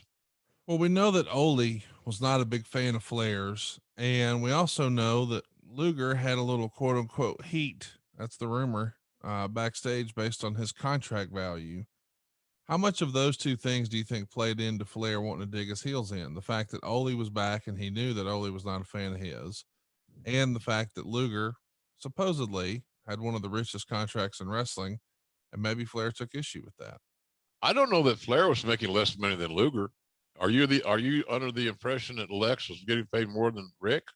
No, I don't think so. But I am saying if he thought this guy's got the big contract and now they want to take the belt off me when I quote unquote made him, Yeah. I ain't doing that. But why wouldn't you want to do that? I don't know why. I'm just saying I'm trying to guess. No, I'm with you. I don't know either. Yeah. Because Rick would know that he's going to get it back. Right. Of course. And so you have the chance to make somebody to that next step. I think it would have been the way to go. The arrogant young Lex Luger heel beating Flair works for me in that particular era. It's either that or you need to just let Lex go, because you've already devalued the shit out of him. So if you're not going to use him, then, and you're going to pay that big money to keep him, for what? Right. He's got to be in the main. It's a salary structure that you've established for him. You've got to, you're almost obligated as a company person to make sure that Luger is being utilized so that he has the best chance to earn his downside guarantee. And I don't know that happened that often for Lex, at least for that length of time. Let's talk a little bit about what's next. Unfortunately, it's bad news for Luger. He's got a serious injury issue. It's going to lead to a staph infection. He's going to come off all the shows until the big pay-per-view, where once again, he's in the main event against Ric Flair. But next verse, same as the first, Luger wins, but by DQ, the belt does not change hands. Now, here's what makes this even more complicated. This DQ win happens in a damn steel cage match. I mean, I know. It's ridiculous. They kept looking for ways to take the cheap out, and now they're going to whore up the cage scenario. Right. Makes no sense, Conrad. It's just, the more we talk about this, it's like when cumulatively, when all these points that you're making, and they're it's all historic, it's all documented. You know, the more you hear about it, it's like, what were we thinking? And this is wrestling politics at its very, very best. Ole's a booker. He doesn't like the champion. The champion doesn't want to lose his place. And the guy that's kind of the third guy out of this equation is a challenger. And so I don't know. It's amazing that I can see why we were not drawing any money and that we weren't doing well in WCW in that particular point in time. Let's talk a little bit about what Luger is going to be successful with, and that's his U.S. title run. 523 days, the longest reign of any U.S. champion ever through all the incarnations. And then ultimately he drops it to Stan Hansen and then gets it right back. You and I are both big Stan Hansen fans. What did you think of the Stan Hansen Lex Luger matches? Well, it was kind of cruel booking. Stan had his way with Lex. Stan was old school. You know, I don't mind. Stan did not like doing jobs, but who does? And he also had his territory in Japan that he's trying to protect. And the media, of course, is going to report losses and all that other stuff. But Stan was pretty rugged on Lex. I think it was at Starrcade or something. It was a pay-per-view we had, the Black Scorpion show in St. Louis at the Keel. The Black Scorpion was in the main event against Sting. Early on that card, or as what's Walter Winch would say, earlier that night in the gangland hideout of Elliot Ness, that type deal. It was Lex Luger and Stan. And the idea that we came up with, it was to be a bull rope match. And they're joined at the wrist by separate ends of a bull rope or strap or whatever the hell it was. And you had to touch all four corners to win. So that way we escaped by using the stipulation. Luger finally succeeded in touching all four top turnbuckles, and therefore won the match. and Stan didn't have to lose by submission, which was never going to happen, or pinfall.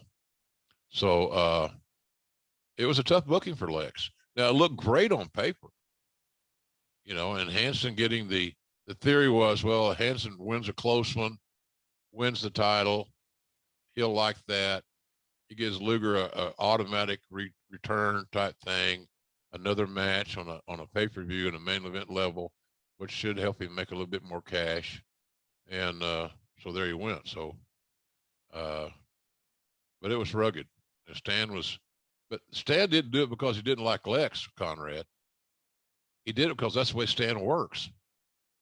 He beats the shit out of people, and he got over doing that. And that's why a lot of guys love working with Stan, even though when he was coming across the ring to deliver that lariat and his eyesight was so poor, you're scared to death that he's going to hit you right in the nose or something like that. I've heard that story. It's funnier than hell, guys. Here he comes, and I hope he sees my head or he knows where to hit me or whatever. So I don't know, man. I think that I liked it. I didn't have a problem with it, but I know that Stan took some liberties with Luger and laid his stuff in. And if you go back and look at that match, Stan beat the holy shit out of Lex that strap. God almighty, he's like whipping a government mule, man. He beat the dog shit out of it. So, but there again, you go back to the concept. Well, if you're going to have a win in basically in Hansen's match, so to speak, it wasn't, but we said it was, then that's what you're going to get. You know, we booked it and Stan executed it. And Luger was a victim of some abuse, I guess you'd say. It's just old school wrestling is what it was. Well, let's talk about what's next for him here. We should mention that when Nikita comes back to feud with Luger, he some reason switches right away to Sting. Do you recall why that was? I mean, it feels like he's here to focus on Lex. I mean, he even attacks him in his return, but then very quickly it goes right into Sting. Any recollection of why that would have been? More indecisive booking, more mixed opinions on Lex.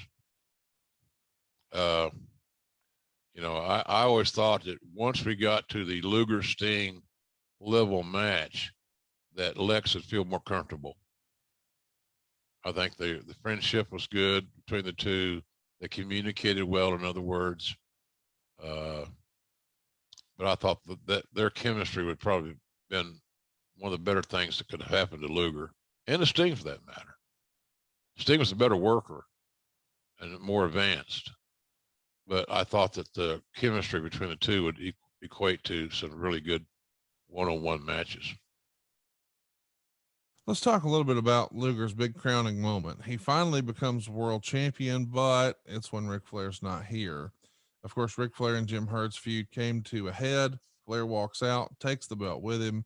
So Great American Bash is going to be a bit of a change. Instead of it being Luger and Flair for the 900th time, now it's Luger and Wyndham. And Luger gets the win in 12 minutes and 25 seconds. And we should mention he does so as a heel. He's got Harley Race with him. He's got Mr. Hughes with him. The match is what it is, but fans that night were more concerned with "We want Flair" chants. It should be a tremendous event. Barry Windham. It's regarded, this Great American Bash from 1991 in Baltimore, as being one of the worst pay-per-view shows ever. But it's not necessarily like any of this is Lex's fault. The story that has maintained, as you and I have told us today, is Lex, while he may not have been the best wrestler, was not a political person, was doing his job, was trying to get better, and had a lot of stop and start booking, some questionable creative, and was never given the opportunity to be champ. And when he does, boy, it goes over like a turd in a punch bowl. And again, not exactly his fault. It's a tough spot to be in for Lex. Conrad, have you ever seen a turd in a punch bowl? No, but I know that descriptor. I learned it in church of all places. Did you really? Yeah. And then, of course, we all learned about it went over like a fart in church. Oh, yeah. Fart in church is one of my favorites. Yeah, especially those wooden pews, because you may think you got a squeaker, and then the audience finds out something different. It reverberates. Yeah, all across It that. echoes throughout the hallowed halls of our sanctuary. I learned the hard way, I guess, in 92, 93. Yeah.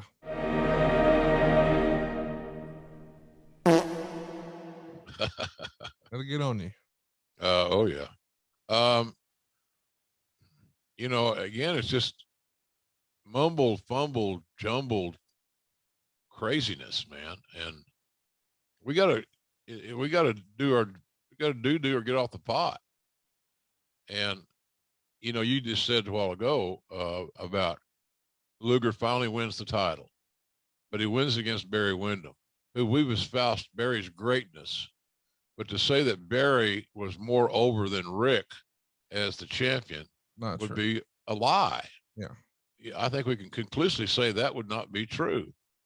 So now Lex is finally the champion, but it's somewhat of a watered down version because nobody in the WCW, past, present, whenever, was more associated with the top championship than Ric Flair. But Lex didn't get that luxury. So, you know, it's too bad. He, again, like I said, Luger's booking was far from ideal. And I've often said that if he had loved the business more, it probably would have become it might have solved a problem because he'd have been, the squeaky wheel does get greased more often than not. But that was not the case. He was getting paid a lot of money. And I think that was his primary motivator, because how could you become emotionally invested in this weak-ass, weaker than cat piss booking? And by the way, cat piss is weak. Didn't know that. Weaker than cat piss. It's a new shirt at boxofgimmicks.com, ladies and gentlemen.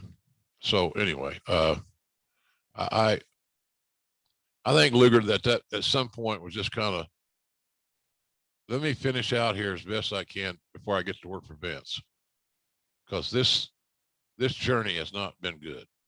Well, and the booking's just bad. I mean, even Meltzer would write of this match, you know, where he finally does become world champion. Wyndham was distracted by Hughes, and Race told Luger to do it. Talking about the pile driver. Luger gave Wyndham a pile driver and pinned him. After the match, Luger left with Race and Hughes. Although nobody knew it, Luger did turn heel. So, you know, people these days talk about the Big Show's WWE run, that he turned, you know, babyface and heel more than anybody. But gosh, Lex Luger was sort of the forerunner for that here in WCW. I mean, there's a lot of stop and starts, good guy, bad guy, and it continues afterwards. He's got a program with Ron Simmons, and you and I absolutely love Ron Simmons. Yep. But he's not even going to be the guy to help anoint Ron Simmons. Ron Simmons is fresh off of a Doom run. We've known him as a tag team wrestler, and now we're putting him in a main event against Lex Luger for the world title. And we do it in a questionable fashion. Hey, we offer him the role to join the entourage, but as a chauffeur. It's the worst kind of heat. It's just bad creative after bad creative here for Lex. Yeah. Well, it's racially charged. That shit never works. No. And it certainly doesn't work in today's market. It should have never worked. I remember one time being on a car trip with McMahon, your boy Brucey and Pat Patterson and maybe Cowboy when he was there at WWE. We're in another car. I got assigned to ride with Vince so we could talk business, and under the auspices of talking business. The bottom line was the other guys just didn't want to ride with Vince because they knew that he wasn't going to let them up. We continued to talk about business till we get to our hotel, to the next town, wherever it may be. But Vince and I were talking about how black wrestlers were treated. And I said, you don't have to look any farther than the names that the white promoters gave them. Bobo, Pork Chop, you know, whatever it may, some, you know, Bearcat, you know, Rufus R. They're all so blatantly racial that, in my view, but you're not going to change the system because the big decision makers were not men or women of color. They were generally alpha Caucasian males who grew up in a society where the black athlete was not respected, and they sure as hell weren't going to get a big push because of their skin color, which is embarrassing as hell. Sad. So anyway, yeah, I just thought the booking, we've talked about this so much on the show that it's just bad booking, man. It's just, and again, if Lex was more emotionally invested into what he did for a living, that was always been one of my, if I have to have a gripe or a complaint or speak of something that I perceive to be somewhat negative, it might have been Lex's emotional commitment to the business. And I can also see, to his defense, Conrad, how could you be excited about the fucking business? Right. I'm a good guy. I'm a bad guy. I get to the big match and I always lose. Well, it don't take many of those get to the big match and losing to where you're done. Yeah. Perception is reality at that juncture.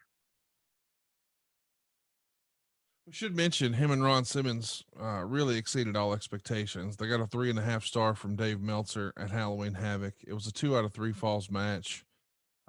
Meltzer would say this match was quite a strong argument point for the 2 out of 3 fall match concept, because technically it was nothing special, but the 3 falls gave them a chance to do a storyline that made it a very good match. So they over delivered, just as we knew, Ron Simmons would when he had an opportunity in the main events. But not long after this is crazy to me. Such a WCW story. Luger's number of dates on his contract for that year pretty much run out. How does this go unnoticed in WCW? So the concept, just for everyone listening at home, is, hey, Mr. Luger, we're going to book you for, we'll call it 100 dates this year, and we're going to pay you X amount of dollars. Well, they've used him so often on house shows and TV tapings and appearances and matches that they're out of dates, but we're not out of year. So the calendar's still going, but we've used him up. So now we've got to come to some new agreement. What do you remember about this? A total disorganization. That's what happens when you got a committee of people and nobody's doing the basics. Nobody's taking responsibility for monitoring dates. And this was another brick in the wall. Thank you, Pink Floyd. That just was typical, pretty much typical. I'd like to say, I was shocked. I wasn't shocked. I wasn't shocked at any of the stupid things that arose there. But you don't have your champion on a limited date schedule based on your contract negotiations prior to him being champion, when you knew that you're signing him for that big money to be the champion.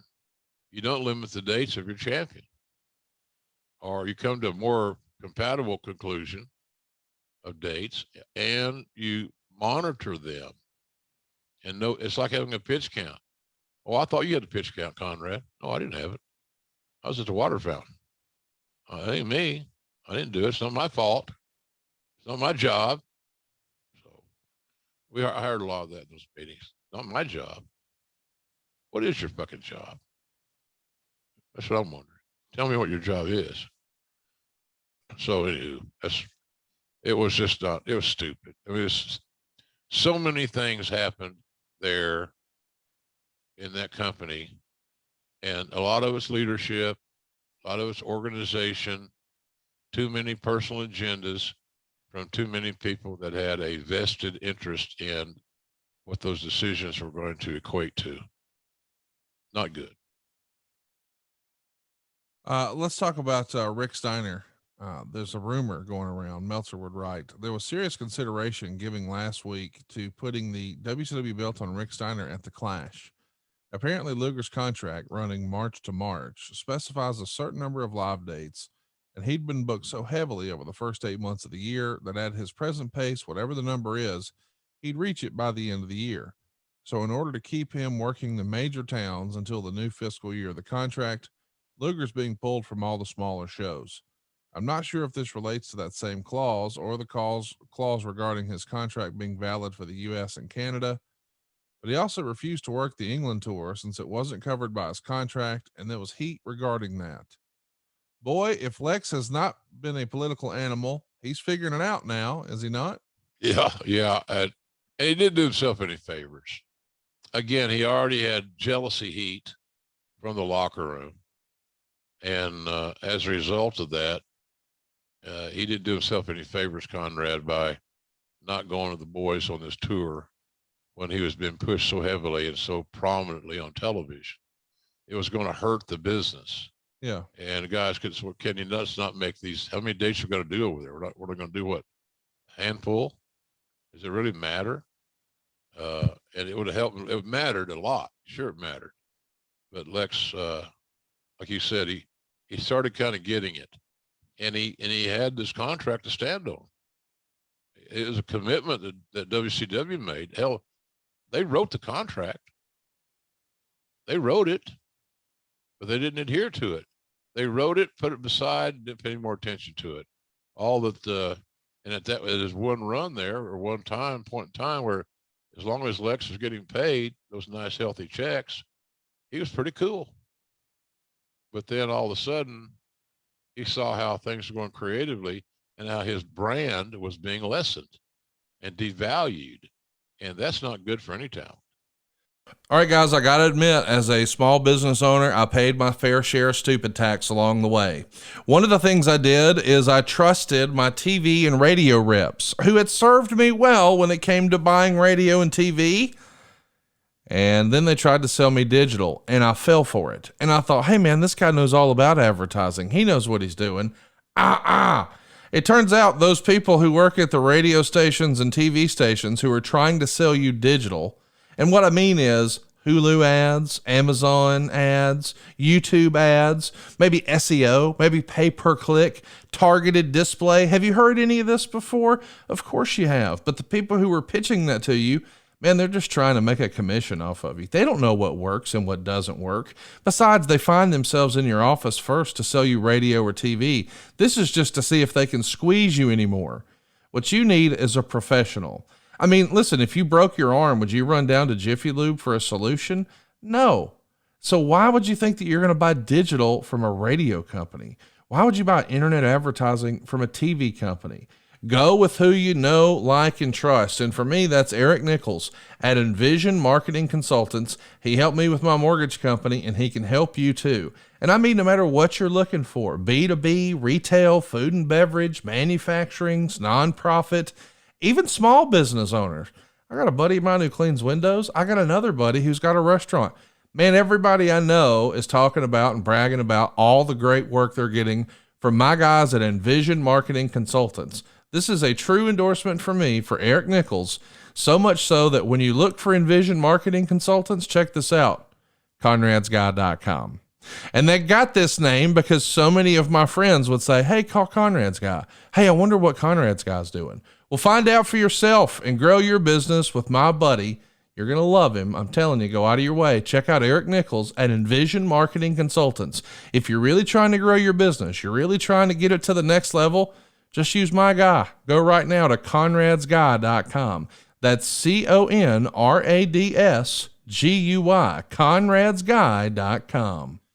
What is it about WCW? They can't just keep their contracted WCW champion happy. You know, whether it's Luger or it's Flair, there's always some sort of issue with the top guy, and they continue here for Lex. Politics, buddy. Nearly an ultimate disaster on Monday as Lex Luger quit the promotion in protest because WCW fired Harley Race. The last word I heard is that everything has been worked out, although Luger did miss the November 25th TV tapings in Macon, Georgia, because it wasn't resolved in time. So 2 points here. Do you remember A, why WCW let Harley Race go? And B, why was Lex so hot about it? Well, he felt Harley was an ally. Yeah. And what better mentor could a wrestler have in Lex's skill level and his age, his experience level, than Harley Race, who had done it all, seen it all, had worked as a traveling NWA champion, had worked with every ham and egger that got over to Little Territory. And the Little Territory got so many dates on the champion a year. And Harley had to come in and make these guys look like they're came this close to becoming a champion. And hence, that's why so many Broadways were ongoing. The local guy could not be beat. He's not going to win the title. They want you to think he's going to win the title, but that was up to Harley. So Harley was this savant. Harley had it. He had it. I think Lex found somebody that he could depend on and rely on that wasn't so political. And so I think that was the reason for it. I admire Lex for standing up for Harley. And I'm assuming that the reason that Harley got cut at that time was financial. It wasn't like he's making $1 million a year. Right. But it's just a matter of looking at the losses and all that stuff and who's expendable, who isn't. Well, really, Harley wasn't expendable, but a lot of guys thought so apparently. And it was just not a good deal. I thought it was a bad decision, quite frankly. You can't get too many Harley races on your roster in your locker room. He helps other guys. And so I'm but I'm a Harley race fan. I'm not real objective there, but I didn't see any reason that you get rid of one of the greatest wrestlers of all time who can coach and mentor and not bullshit. And maybe that was the reason he got let go, because he knew more about the business than most anybody in our company, and he wasn't going to be bullshitted. And if Luger's his guy, and the better Luger did, the better Harley did, then Harley was going to make sure he tried to protect his investment. And I think Lex saw that as well. So it was just not smart. Can you just leave it alone? We're getting close with Luger, Conrad. We're getting close here. He's getting more settled. He's more comfortable with Harley. And all of a sudden, well, let's screw this up again. What can we do? Oh, I know. Let's just fire Harley. That'll piss Lex off. I don't know if that thought process actually was in place, but it sounds like it was. Well, it's coming to a head here. We should mention Sting and Lex win the Lethal Lottery respective battle royals and meet in a singles match to end Starrcade. And then Sting tosses Lex Luger out to begin their real build to their singles match at Super Brawl 2. But on the way there, something happens. According to the Observer, Lex Luger officially gave notice to WCW that he'd be finishing up at the February 29th pay-per-view show. Luger's 3-year contract with WCW expires March of '93, but he's expected to be given a limited release, which would allow him to wrestle during the final year of his contract in Japan, but not in the US, which would legally put a block on him going to the WWF until spring '93. Luger isn't scheduled to work any house shows or television tapings for the remainder of this month. I don't have details on February scheduling it, although it would be expected Luger wouldn't work any house shows except Milwaukee, but he would work some TV tapings for shows that would air prior to the pay-per-view. This lends to the rumor, which was emphatically denied by Vince McMahon, that Luger was quitting his estimated $600,000 a year contract and base salary and a $25,000 pay-per-view event bonus to join the World Bodybuilding Federation for 1 year and then have a wrestling angle shot and segue into the WWF. So this is pretty crazy, especially when after all of this, by the way, Jim Herd leaves.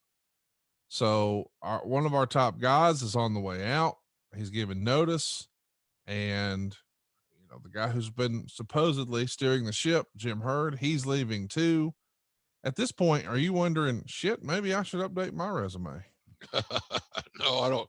I wasn't quite there. It's to say that if Vince had coveted me as much as he did Lex, I might have certainly considered, because it was just a cluster at WCW at that time, and that gets old. Because sometimes you're doing the same work 2 or 3 times because creative plans change. Yeah. But the first one thing I want to refer back to, I'm not sure Luger was making $600K. Really? No. Okay. That number surprised me a little bit. Now, is it possible? Of course it's possible. I just don't think it's very likely. But in any event, that World Bodybuilding Federation was the way out. it was a way around it. And it would have been just as easy, quite frankly, Conrad. You got a guy that didn't want to be there. You tried everything in the world, apparently, to get him over and to utilize his skills, and it didn't work. So the company failed. The company failed. They're producing these shows. They're booking these matches. They're creating the creative. So I'm a big believer that in to have look at it again, and the guy wanted to leave. I'm a little different than a lot of guys. I'd let him go. Right. Let him go be happy. Because that spreads to the lock. You say, well, you open the door now. Hey, you got to understand, you're opening the door. Well, you ain't got to do it for everybody. It's because it's not a democracy. But the guy's been there. You know, your flawed booking had screwed him around. He did everything pretty much that he needed to do prior to that. But it's the old wrestling war, macho thing, and the alpha male bullshit. And Vince just outsmarted him again with the WBF deal. Well, let's go ahead and catch you up where we are. It's Lex and Sting at Super Brawl 2. And they go 13 minutes and 1 second. Of course, Lex is the champ, but he's leaving, so Sting wins. And Meltzer would say, Luger was so huge, he looked like a member of a different species. If it hadn't been confirmed already, this officially confirms Luger joining the WBF. They spent the first 2 minutes, pretending they were doing a silent movie by standing there doing nothing. Then they started working, and the near 300-pound Luger blew up within 2 minutes. The match was kept simple, and it did have interest, but it was a long way from a classic title change match. Luger controlled the match, pretty much playing Superman, even not selling a Stinger splash. Sting did get Luger in the torture rack. Sting kicked out of Luger's pile driver, and the finish came out of nowhere with Sting decking Harley Race and pinning Luger with a crossbody block. Luger and Sting shook hands and embraced after the match, but on television they switched to a crowd shot, so the folks at home didn't see it. 1.5 stars. What did you think about Luger's swan song here in WCW? Just get me out of town. Yeah. I mean, I'm down. Count me out. Let's go. And Lex had no issues putting over Sting. Again, like I said, they were business partners, or friends, or contemporaries. But I think at that point in time, you know, he knew that he had a new business address pending. And I think that the smart way of doing that is just go out and have a nice match. Make Luger strong as hell. So when Sting beats him, it means something more. It's enhanced. And, you know, it's just smooth way out of town. So that's kind of what I think about that. It was the only thing to do. And I thought those guys, you know, they didn't have a great match, but, you know, I'm not saying that nobody phoned it in, but just, I always thought that Lex and Sting would have had better chemistry, but they apparently didn't.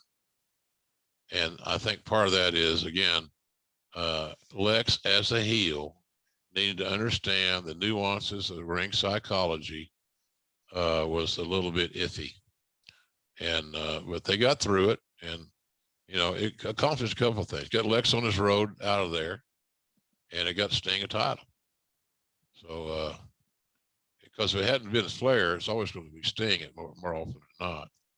But as the Lex experiment proves out. Well, we know that this is the end of him in WCW, at least for a little while. He's going to go learn a new hold, as you like to say. How much of his, I don't know, disappointing WCW run, I guess that's maybe the best way to categorize it, is his fault in terms of what could he have done differently? I mean, we've sort of addressed he could have maybe stood up for himself a little more politically. If he had it to do over again, and I know you're not trying to put words in his mouth, what advice would you give him of how he could have changed what happened in WCW? Become more emotionally invested in your persona. Okay. Take ownership of your brand. You're an independent contractor. Protect yourself by making your brand as strong as it possibly can be. So that's what I would say. It's not becoming a dressing room lawyer. Right. Is it's the old term cliche kicked around so often. It's just a matter of being more aware of your surroundings and how those surroundings affect you as an independent contractor. So I think becoming more emotionally invested in his TV persona and his professional career would have been the best advice I could have given him. Of course, we know the WBF is going to be a total failure. Did you ever see any of it? I mean, out of curiosity, since you knew Vince was involved, did you tune into any? I think I watched, I think it was on Saturday mornings, if I'm not mistaken. And I'm sure that out of curiosity, I checked it out a few times. I know that I did. But as to say I'm a regular viewer, no, not really. Even though those bodybuilders and guys like me and you have a lot in common. Oh, sure. You know, we're genetically freaks. And of course, everybody knows that. Everybody knows it. I didn't want to just throw it out there, but I threw it out there. So that'd be a good T-shirt. Two jacked up guys with your head and my head on it. I'm sure that he's working on it right now at boxinggimmick.com. But listen, the next time you see him being Lex, pronouns pal, it's going to be WrestleMania 9, your WWF debut, your sort of coming out party. And we're going to pick up part 2 of Lex Luger right there, because the Lex Luger story is not just his WCW run and his start, but we've got one hell of a run here with the Lex Express and all that involved, with an interesting time, not only in his life, but your life. And we're going to pick up where we left off in July, just in time for the 4th of July. I also appreciate you checking out jrsbbq.com. We are in the midst of the grilling season. We're doing some exciting things there, Conrad. You know, we are going to have Red SJR hot sauce. Oh, hell yeah. Yeah, it's happening. And I'm in the process of looking at labels.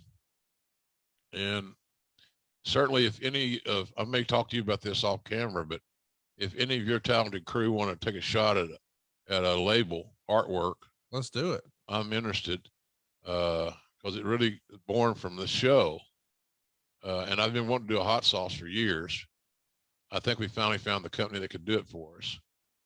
And I also am finding a new manufacturer, distributor for the seasoning. You know, it's amazing how the seasoning thing works. They can do like a forensic study of the ingredients, and then they can replicate it. Wow. So I want to tweak my, just a tad, not much. I don't think we'd be able to taste it. And I'm going to do a new, we'll have a new manufacturer for the all-purpose seasoning, rub, whatever the hell you want to call it. And we think that's going to solve all of our delivery issues. We just couldn't keep it in stock. You know, it's so funny that you say that, Jim. This past weekend, I had several grilling sessions and some folks hanging out here and there. And somebody had heard us talk about the seasoning enough that they tried it on literally everything. And of course, there was some alcohol flowing, and somebody pokes up and says, "Damn, this JR seasoning, this shit's good on broccoli. It's good on everything." Broccoli. It's good on everything. I don't know that I would have thought to put it on broccoli, but they did, and they dug it. There's something for everybody over there, though. My group chat is obsessed with the Chipotle ketchup and the Main Event mustard. Of course, if you're a barbecuer, you got 2 different flavors you can check out. You got hot and original. And stay tuned. It sounds like hot sauce is coming soon. It's all over at jrsbbq.com. And I'm excited to talk about this.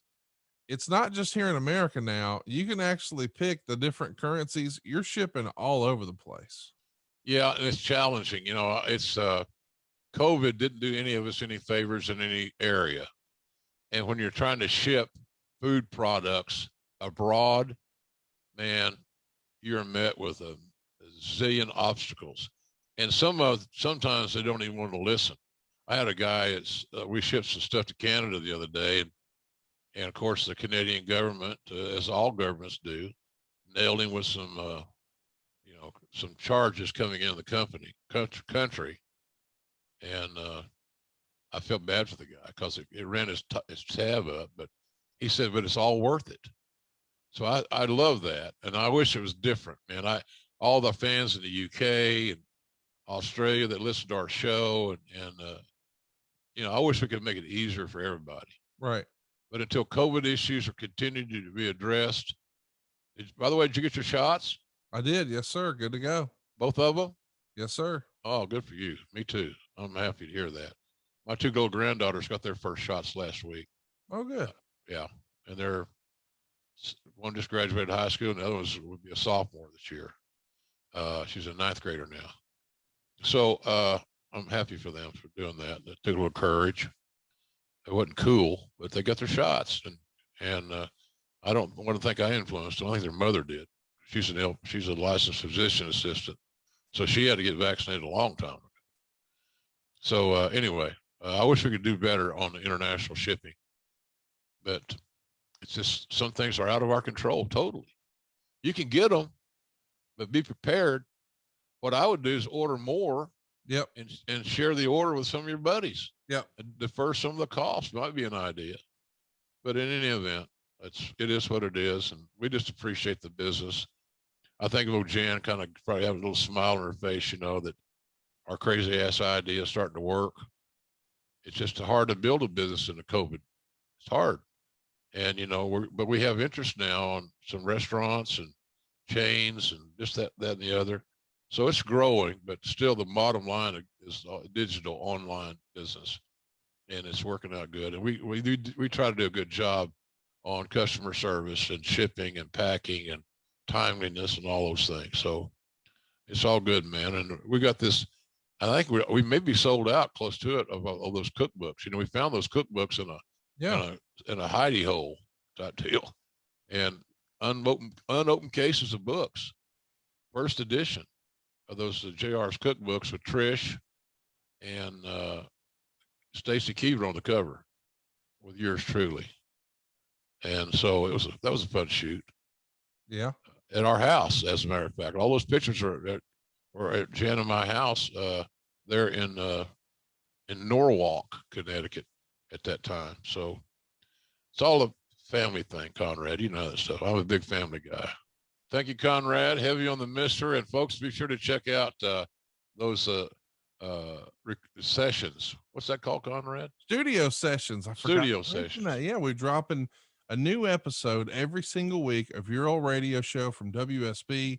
I think Paul Heyman's been up there so far. Of course, we had Bobby Heenan. So much more to come, including the Macho Man, Randy Savage. It's a lot of fun, and it's exclusively available at adfreeshows.com.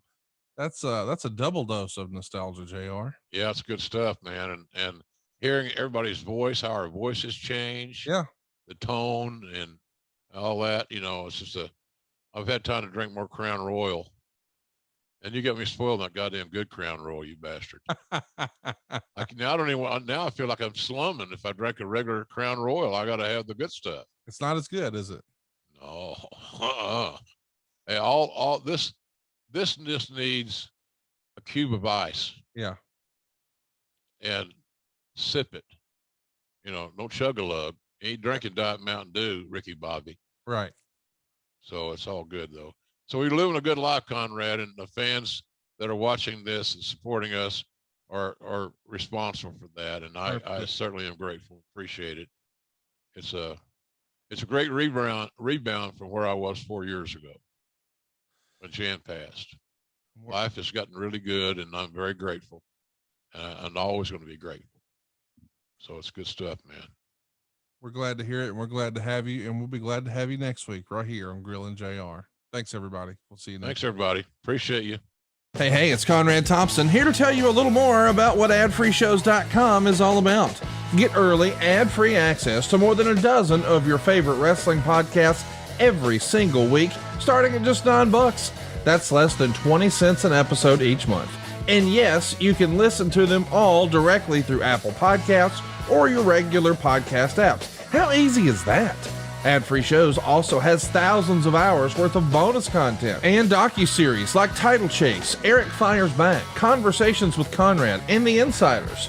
Plus new series like The Book with David Crockett, Monday Mailbags with Mike Chioda and Nick Patrick, and a whole lot more. And you want to talk about early? You can't get any earlier than listening to the shows live. You can be a part of the live studio audience as we record the podcast. Plus, ride shotgun alongside your favorite childhood heroes for live watch-alongs, Q&As, and other interactive experiences every single month. Come on now, see for yourself what thousands of other wrestling fans from around the world have discovered, that adfreeshows.com is the best value in wrestling. Check it out today, and hey, when you do, the first week is completely free. adfreeshows.com.